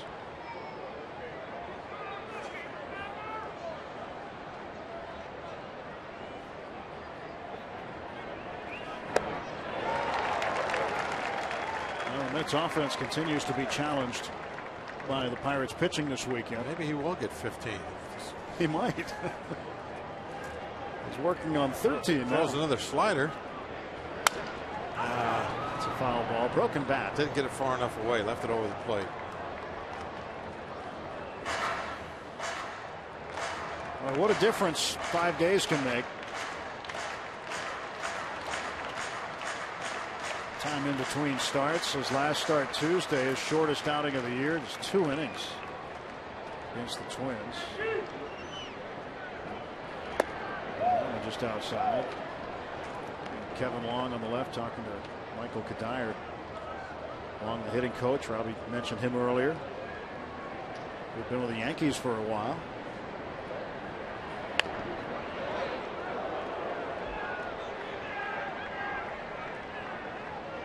You didn't have to go for it. No. Just took the 7 train out to different borough. Flushing. Same deal for Granderson. Yeah. The Yankees to the Mets.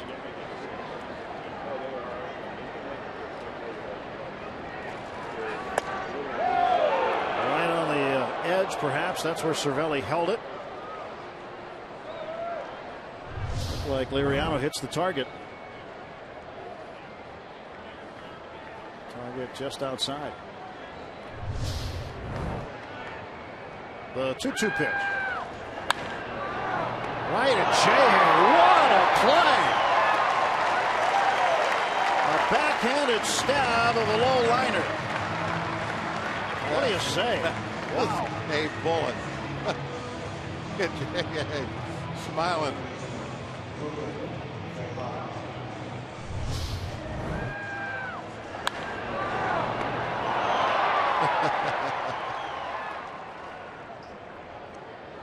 Get ready, J.A. Look where he is in the shift. As Clint Hurdle had said earlier this week about the shift, we've been in the wrong place at the right time a lot.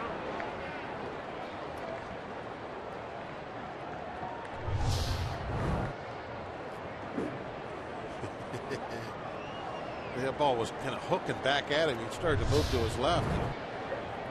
Line drive ate him up.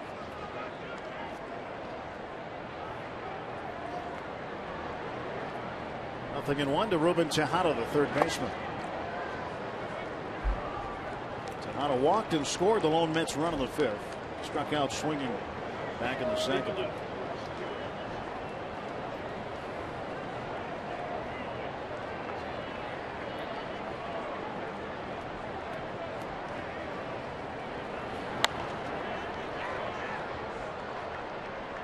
One and two. Liriano getting ahead. Liriano's spot would lead off on the bottom of the sixth. So Jared Hughes getting ready. Hey, even though he's well over 100 pitches, about to make number 111. I saw a fastball before that line drive. I believe it was 96. So he is still feeling very strong this afternoon.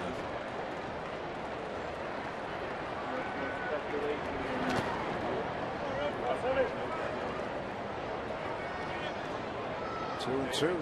3-run lead for the Pirates here in the sixth inning. 4-1's kind of been that big number that the Pirates have seen this week, and they won game one Friday 4-1. They went up 4-1 early yesterday. Ended up winning it 8-2. And the ground ball slowly hit left side. Jung Ho with it. And down and ordered go the Mets in the sixth.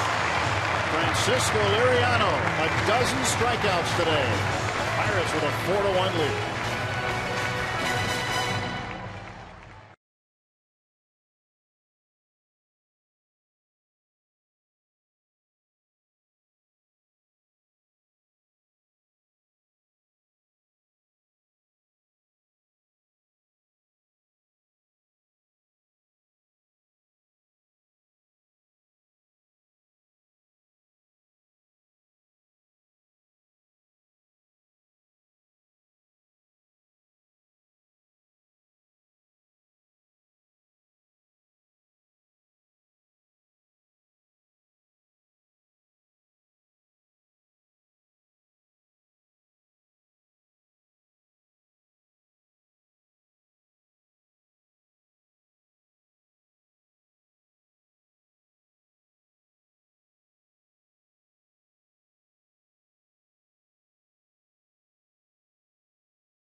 Civil Twilight, May 28th at Stage AE. Francisco Cervelli. A little hug. That's what you get when you get a dozen strikeouts.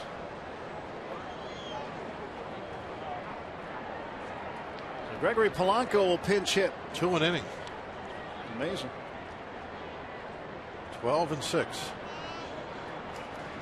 He had 3 in the second, 1 in the sixth, but it averages out 2 an inning. 112 pitches for Liriano, 72 for strikes.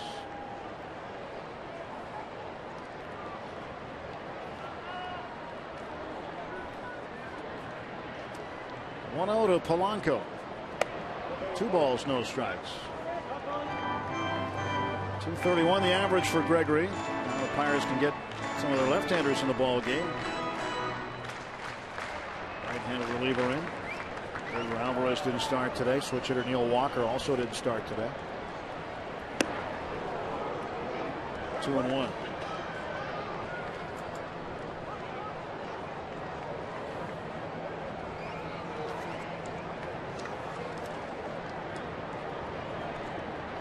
Liriano leading with a lead. He's been searching hard for that second win. Record-wise, 1 and 4. And this one slapped to left field for a single. Leadoff pinch hit single for Gregory Polanco.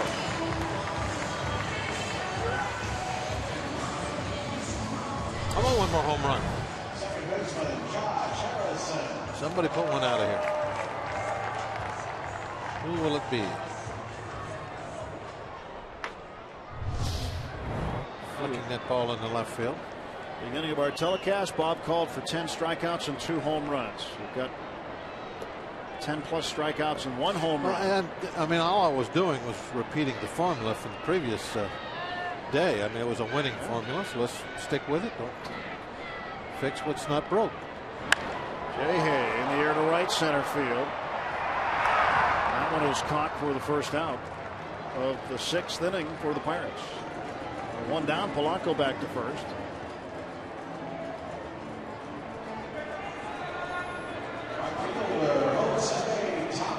Rivers to strike out 10, hit 2 home runs. Simple as that.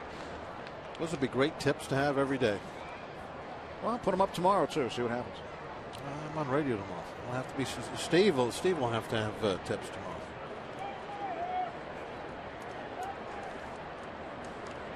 Jose Tabata. Go to first. Polanco back.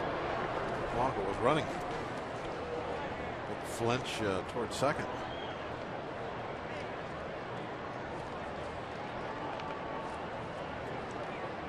I'm on radio with you tomorrow. Maybe we'll just save the tips to win for radio. We'll do it all over again. All right. I mean, we can have tips to win. Just make them up. Yeah.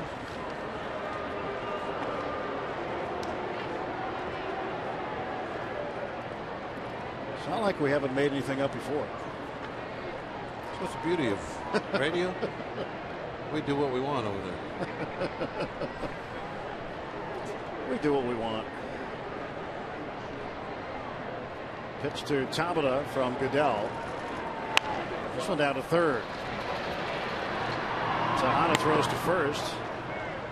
Tabata is out. Yellowwood bringing the lumber. Andrew McCutchen brought it for the 2nd straight day. This time of the 5th inning. Put it into the Mets bullpen. Home run number 7. The Pirates up 3-1 at that point. That's a big home run. They're going to pressure, just like that pressure-treated wood. They're going to walk McCutchen here.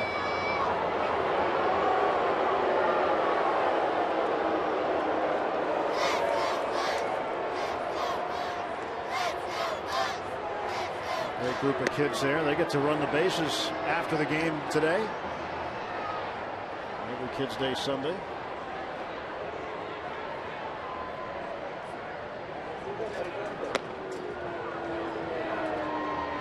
Marte's due. I don't know if this is going to work out for him. Marte's 0 for 3.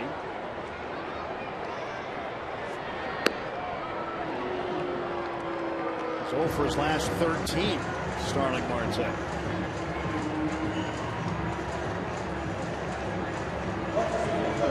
Monster wanted to see McCutchen hit. Saw him hit a home run. That was pretty good. You can go Pirates.com/vote. Give McCutchen or Marte, your favorite Pirates players, a vote for the Midsummer Classic.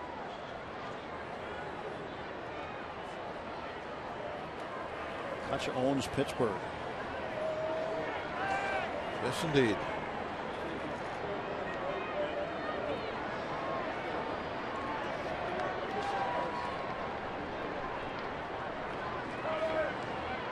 Two on and two out.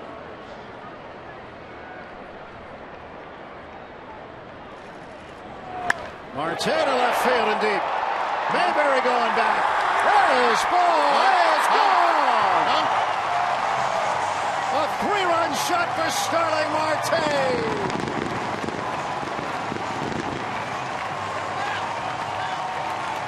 I'm sure that would work out. Partying in the left field bleachers. 7-1.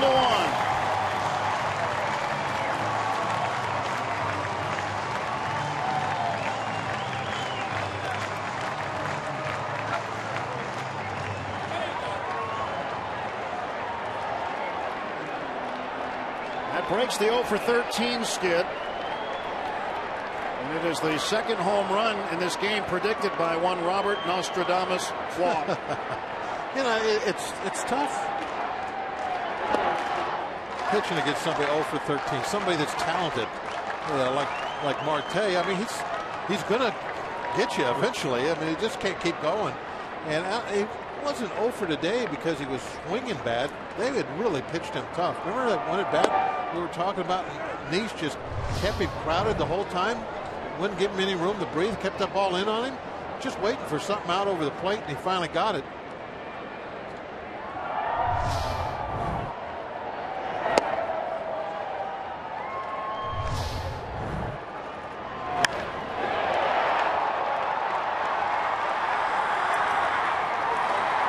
Off the sweet spot of the bat. Jung Ho pops it up. Right center field. And Granderson ends up with the catch. Party time in left field. Starling Marte gets it going with his 9th home run of the season. Marte now with 30 RBIs, and the Pirates with a 7-1 lead over the Mets.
Danger.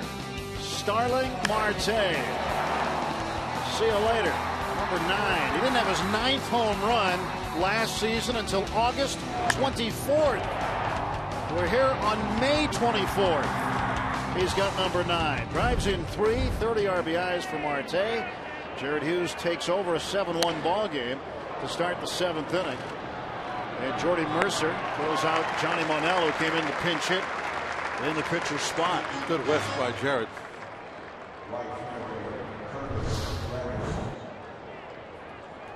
You always love to watch the fans. Who will be the first to stand up? Who knows it's gone? There it is right there. Guy in a Pete shirt in the back. I saw some others start to raise, but he actually got to his feet first. Allegheny Health Network Super Mode giving us the super look at that. Anderson takes outside for a ball. It's like, who's reading the fly ball the best? That's kind of what that is. Who knows it's out?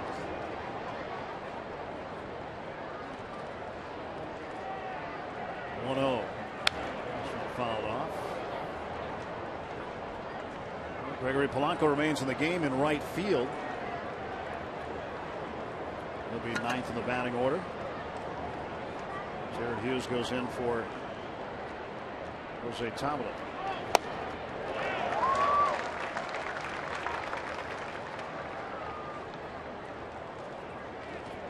"22 games, 1-1 record, 9 holds with a 3.10 ERA, 20 in the third innings, 20 strikeouts, 4 walks, has not given up a home run.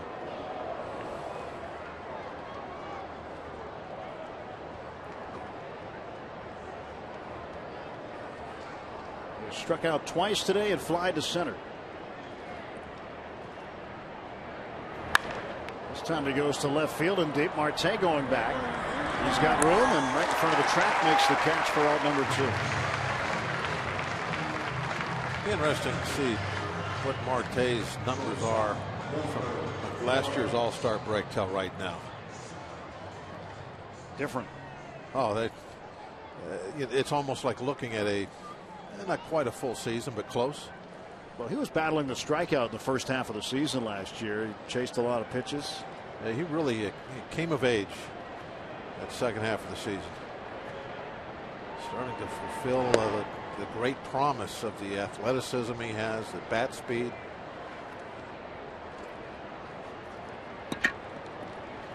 Continuing to get a better feel for that strike zone and hit strikes. Not swinging so many bad pitches. Flores pops this one up. Jordy Mercer calling for it. Marte calls him off. And a very quick top of the 7th for Jared Hughes. Marte and the Buccos with a 7-1 lead. It is stretch time. We're going to take you all around PNC Park on this Memorial Day weekend Sunday afternoon. Ladies and gentlemen, we invite you now to stand as we offer support to our troops here and abroad.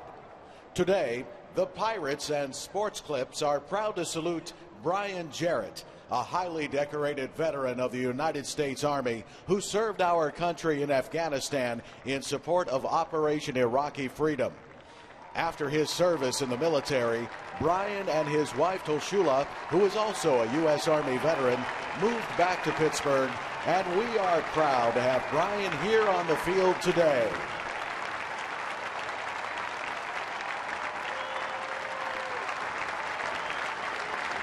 And now here to lead us with God Bless America are students of the Hosack Elementary 4th and 5th grade chorus. God bless America, land that I love.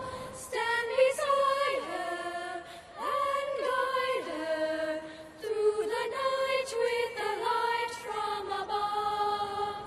From the mountains to the prairies, to the oceans white with gold. God bless America, my home sweet home. God bless America, my home sweet home.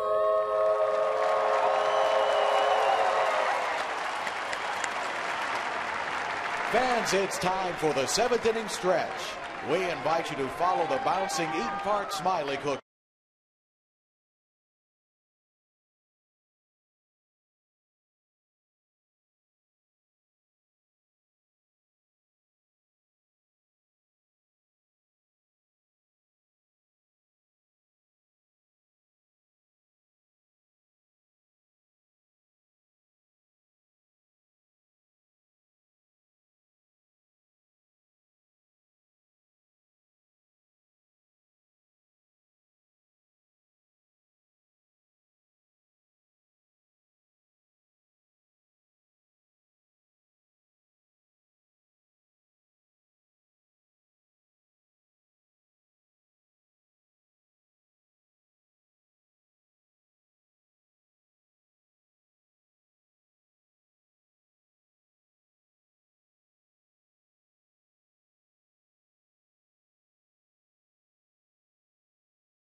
Just a reminder as you enjoy a cold one to look forward to Miller time later in today's game, brought to you by Miller Lite. Boat activity out in the Allegheny this afternoon. As we go to the bottom of the 7th, Sean Rodriguez facing a new pitcher, left-hander Sean Gilmartin. Pirates a 7-1 lead.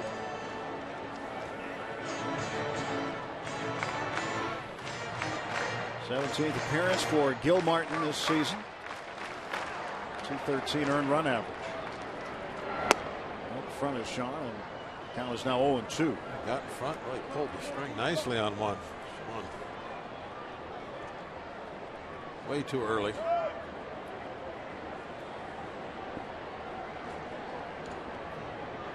Here is Gilmartin's 0-2. Up high.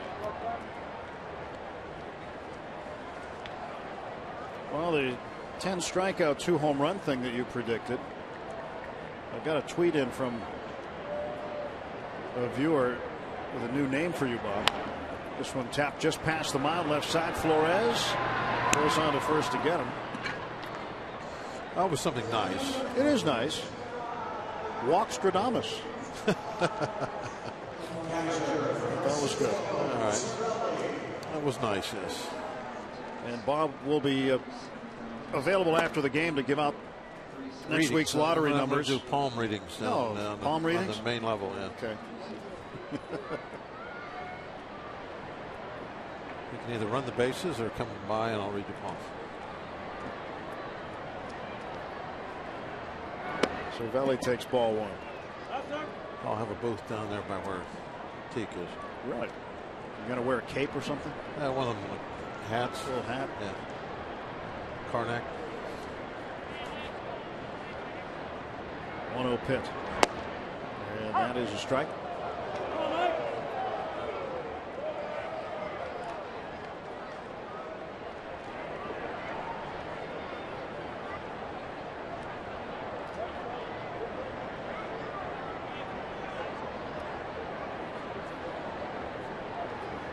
Pitcher's pitch there, number 2.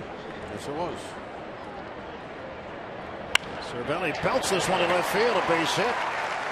Francisco Cervelli with a 3-hit afternoon.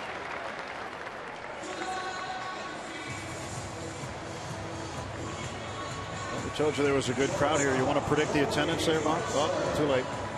37,784, the 4th sellout of the season. Bob already knew that. I knew it was a sellout. I didn't know the number, though.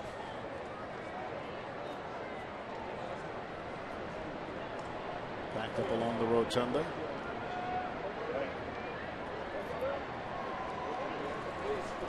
Jordy Mercer takes ball 1. Jordy with a double in the 4th inning. Just got under 1 in the 5th. Just missed it as he ended up flying out to left field.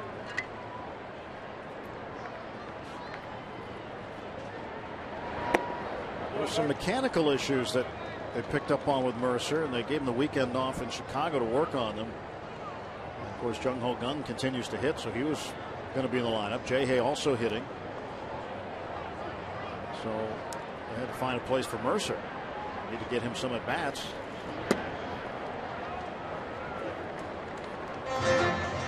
One of the things they were talking about in terms of the mechanics were keeping his hand inside his elbow, his back elbow, and he kind of had, I guess, flared his arm out, called barring. The arm goes straight out.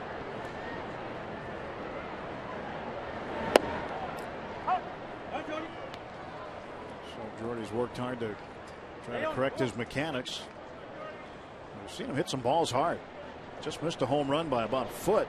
He just missed one by about 1/4 of an inch last at bat. I mean, that very high, towering fly ball to left field. Jordy will take first base. 2 on and 1 out for the Pirates with Gregory Polanco coming up.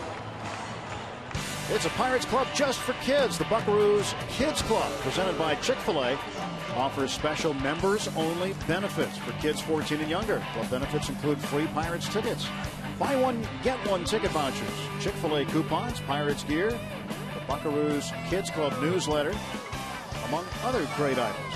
Both free and paid memberships are available. Sign up your kid at pirates.com/Buckaroos. Great way to follow the Pirates season in and season out. Big curveball stands up Polanco for a strike.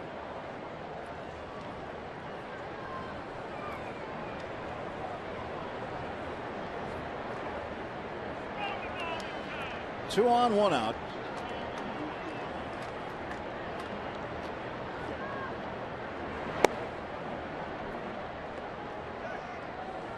Clint Hurley mentioned this yesterday. I think it was yesterday. We'd like to see Polanco get more and more at bats against left-handed pitchers.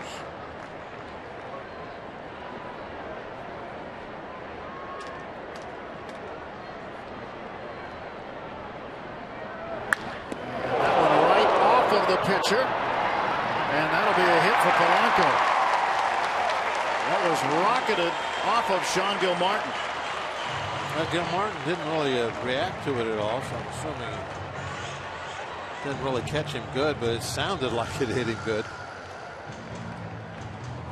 Everybody's out asking him about it. I guess the bottom of the foot.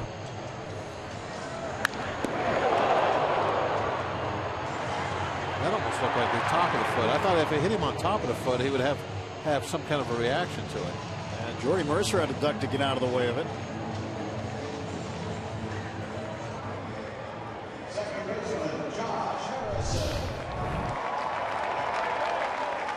Well, Gilmartin's okay.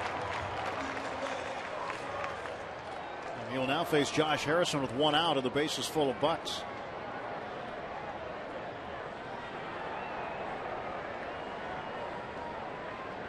Harrison a chance to really blow this game wide open.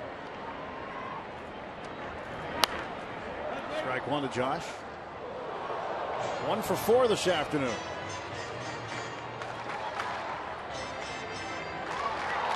It was a slow day for Jay. 1 for 4. Boy, he's been hit.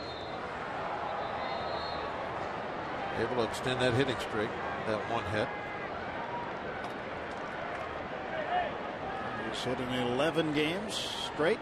That is the longest hitting streak by a Pirate this season. Neil Walker's hit in 10.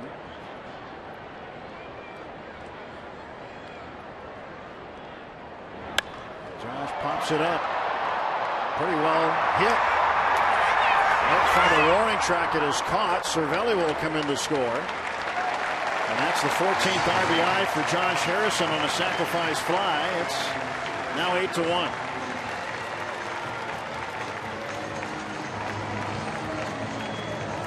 They got the job done. That extra run home.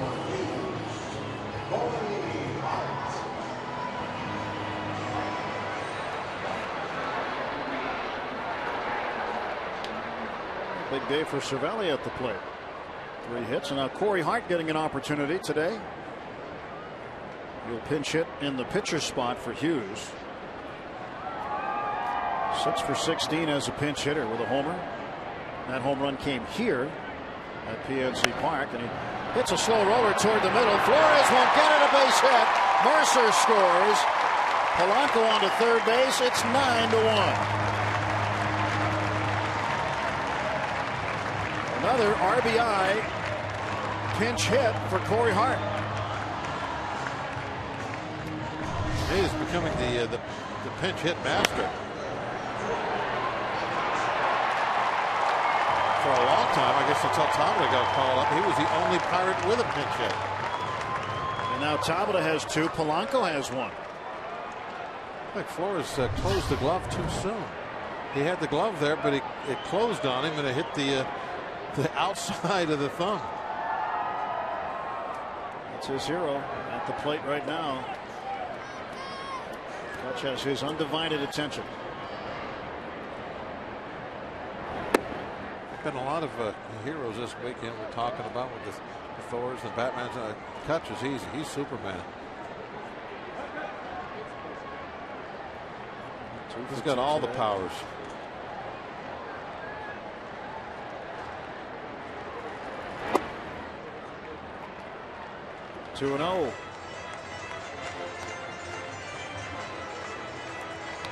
We know what his kryptonite is.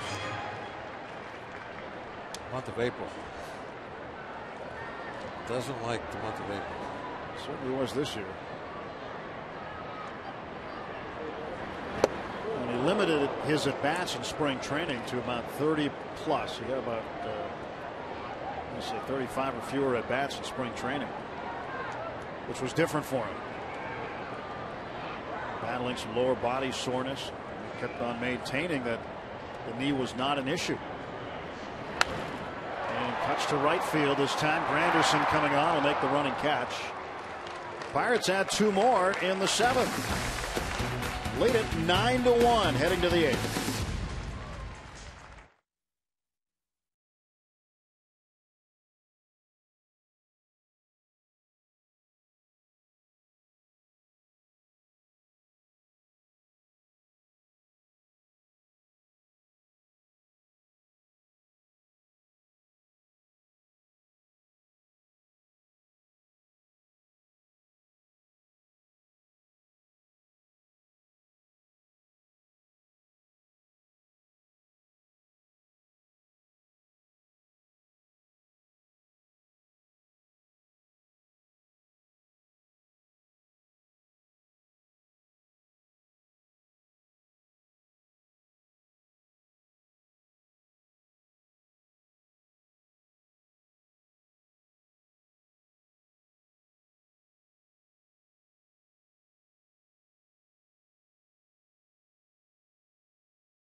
Allegheny Health Network Supermo. Tell us some of the stories of today. And we'll see. Thumper. The Pirates offense been a bit of a thumper today. 12 hits, 9 runs. Kids Day Sunday afternoon. Hope you're enjoying your Memorial Day weekend. Glad you're spending part of it with us here on Root Sports. Bob Walk, I'm Tim Never. Robbie Inzmakowski with us too. Michael Kadire playing first base, takes the ball, facing Tony Watson.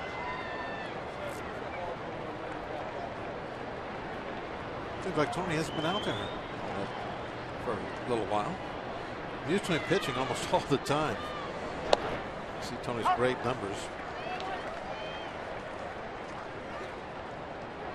He had to pitch against Minnesota, right? Maybe. No? Wednesday night. Pitched an inning, scoreless.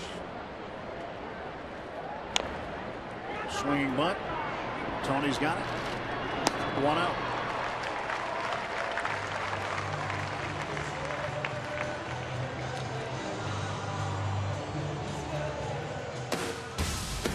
Take a look now at our Nissan Road Ahead. As Charlie Morton will make his season debut tomorrow. He'll be activated before the game off the disabled list. He'll face David Phelps. Phelps 2-1, 321 the earned run average. Charlie ready to go. Looking forward to seeing him out there. See what kind of sinker he's got, the command. Brown Chuck. When he is on and pitching well, really be a big help. Eric Campbell hits one to the left field corner, and that ball is just foul. I talked to Tony Sanchez, who was up here in the taxi squad the other day. Look how close. Just missing. And he said that in the last rehab outing that Charlie had against Pawtucket for Indianapolis, His stuff was moving all over the place. He said it was really amazing to see the movement he had on his two-seamer. As long as he has that good movement and he can get it in the right location, keep it down, keep it in that strike zone, then I mean, we've seen that it's just ground ball after ground ball after ground ball.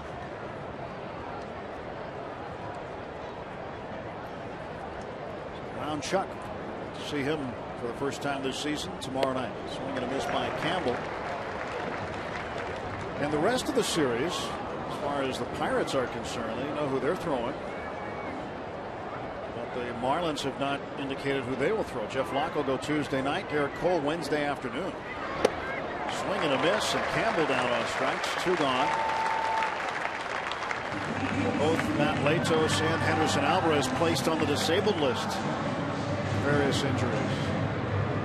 Follow the Pirates all season in 2015 with MLB.com at Bat, the #1 app for live baseball. At Bat is up to the moment at any moment with in-game highlights, live look-ins, replay reviews, radio broadcasts, StatCast, and more. Get MLB.com at Bat for your smartphone or tablet. 2 out, John Mayberry takes a strike.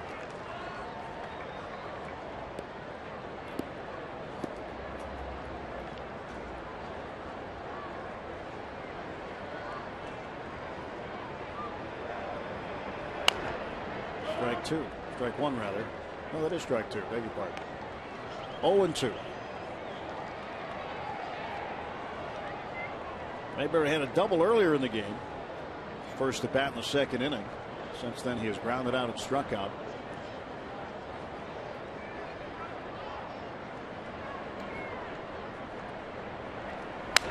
And a ground ball to short. Well, Jung Ho cuts off Mercer, throws on to first to get him. Nice play on both ends. Sean with a nice stretch. Jung Ho showing some range. One to the bottom of the 8th, the 9-1 Pirate lead.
For the Mets, bottom of the 8th inning at PNC Park. Starling Marte will lead off. Marte, Gong, and Rodriguez to face Gilmartin. And Starling pops up the first pitch. And Eric Campbell, the new third baseman, didn't see it. So the catcher, Recker, had to go way out and make the play. Yeah, you don't have to go that far as a catcher most of the time. Huh? Beyond the call of duty, running out all the way about 2/3 of the way to third base. And watch Campbell holds the glove up. Yeah, he can't find it. Now he sees it and he's in a hurry. And luckily, somebody got his attention and told him to pull up. Campbell stays in the game at third base, and the third baseman Ruben Tejada moves over to second with Murphy coming up. The for a moment he was going to run over record. Jung Ho fouls this pitch off.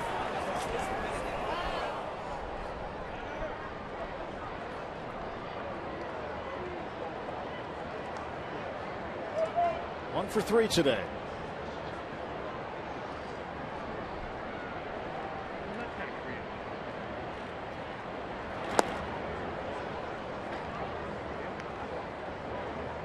And you have to be impressed with the bat speed that he shows.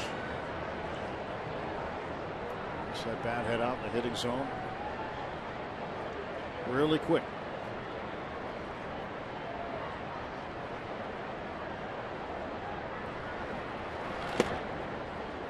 So he takes a strike.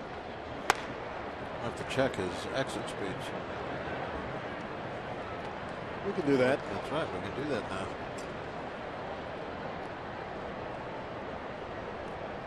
1-2. That's upstairs. Now with 2 strikes, you'll see Jung Ho vacate the leg kick.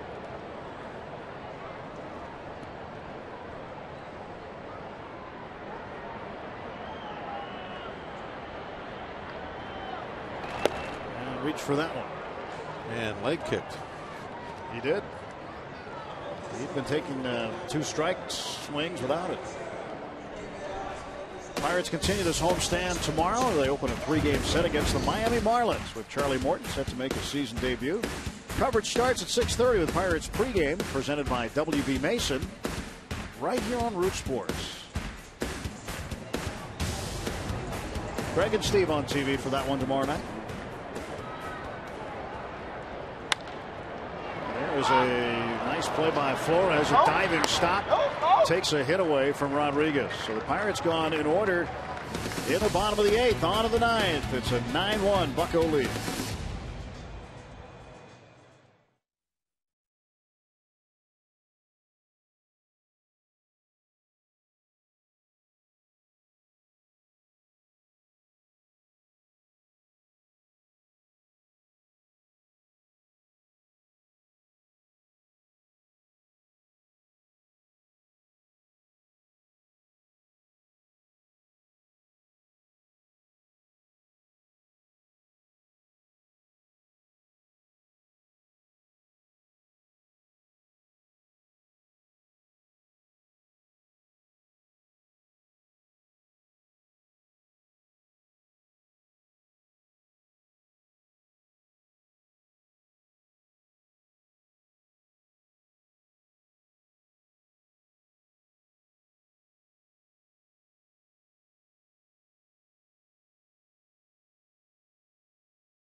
Kid runner at Stage AE on May 28th. What a gorgeous day to be on the boat or on top of the rotunda.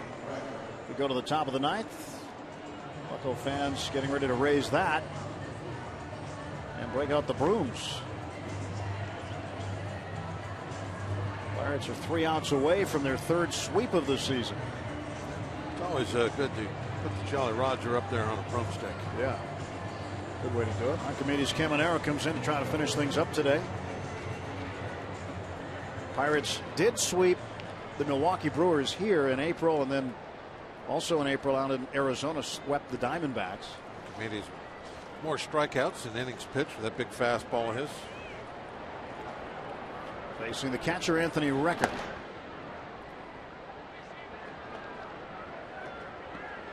Walker's taken the collar today so far.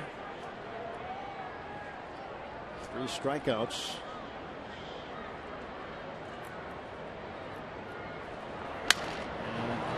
There's a great stab right there by Rodriguez, taking a hit away from Recker, who's been utterly frustrated at the plate. Well, he just had one stolen from him, so he returned the favor. And you can see how far off the line Rodriguez is playing. Right place at the right time. Positioning. Well, 1 out in the 9th. Siciliani take a ball. He is 0 for 3 today.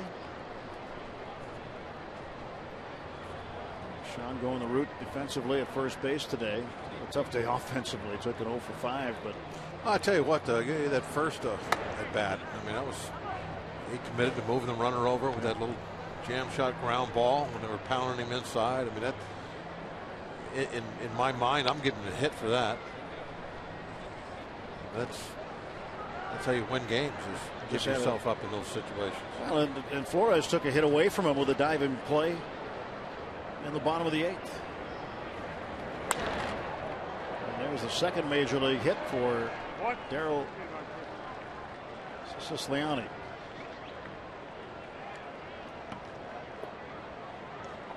One out single.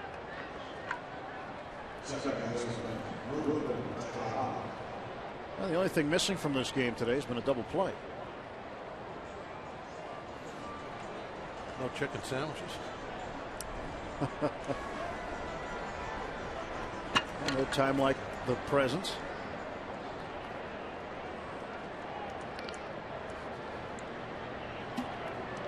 Tejada 0 for 2 with a walk and a run scored. Pirates looking to get to within 1 game of 500 with a win today. They'd go to 21 and 22. Cardinals are leading in the 8th inning in Kansas City 6-1. This one in the air to center field, and McCutchen walks over to it, records out number 2. 1 out to go.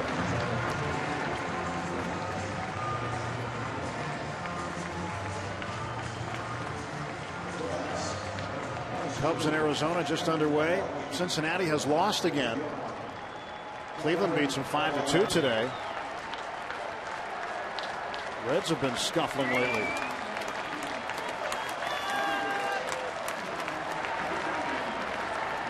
And the Buccos on the verge of win number 21 and a 3-game sweep over the Mets. Sellout crowd on their feet. Kevin Plawecki, the pinch hitter, backup catcher today, started the last 2 games.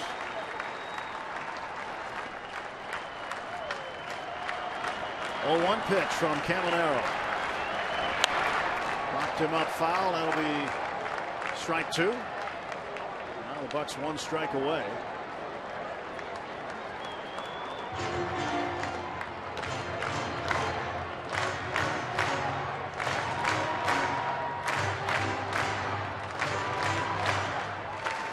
Tough trip for the Mets fans.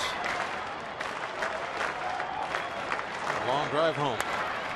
It's fouled off.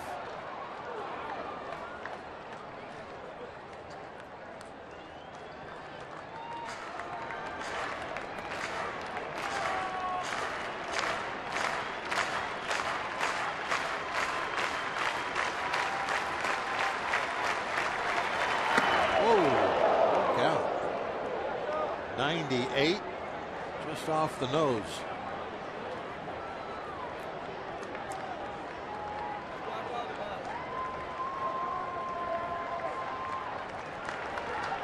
Terry Collins and the Mets will head right back to New York. They'll play tomorrow afternoon against the Phillies. The runner goes down to second base. That'll be defensive indifference. A lot of stolen base. Doesn't mean anything anyway. Just raise it.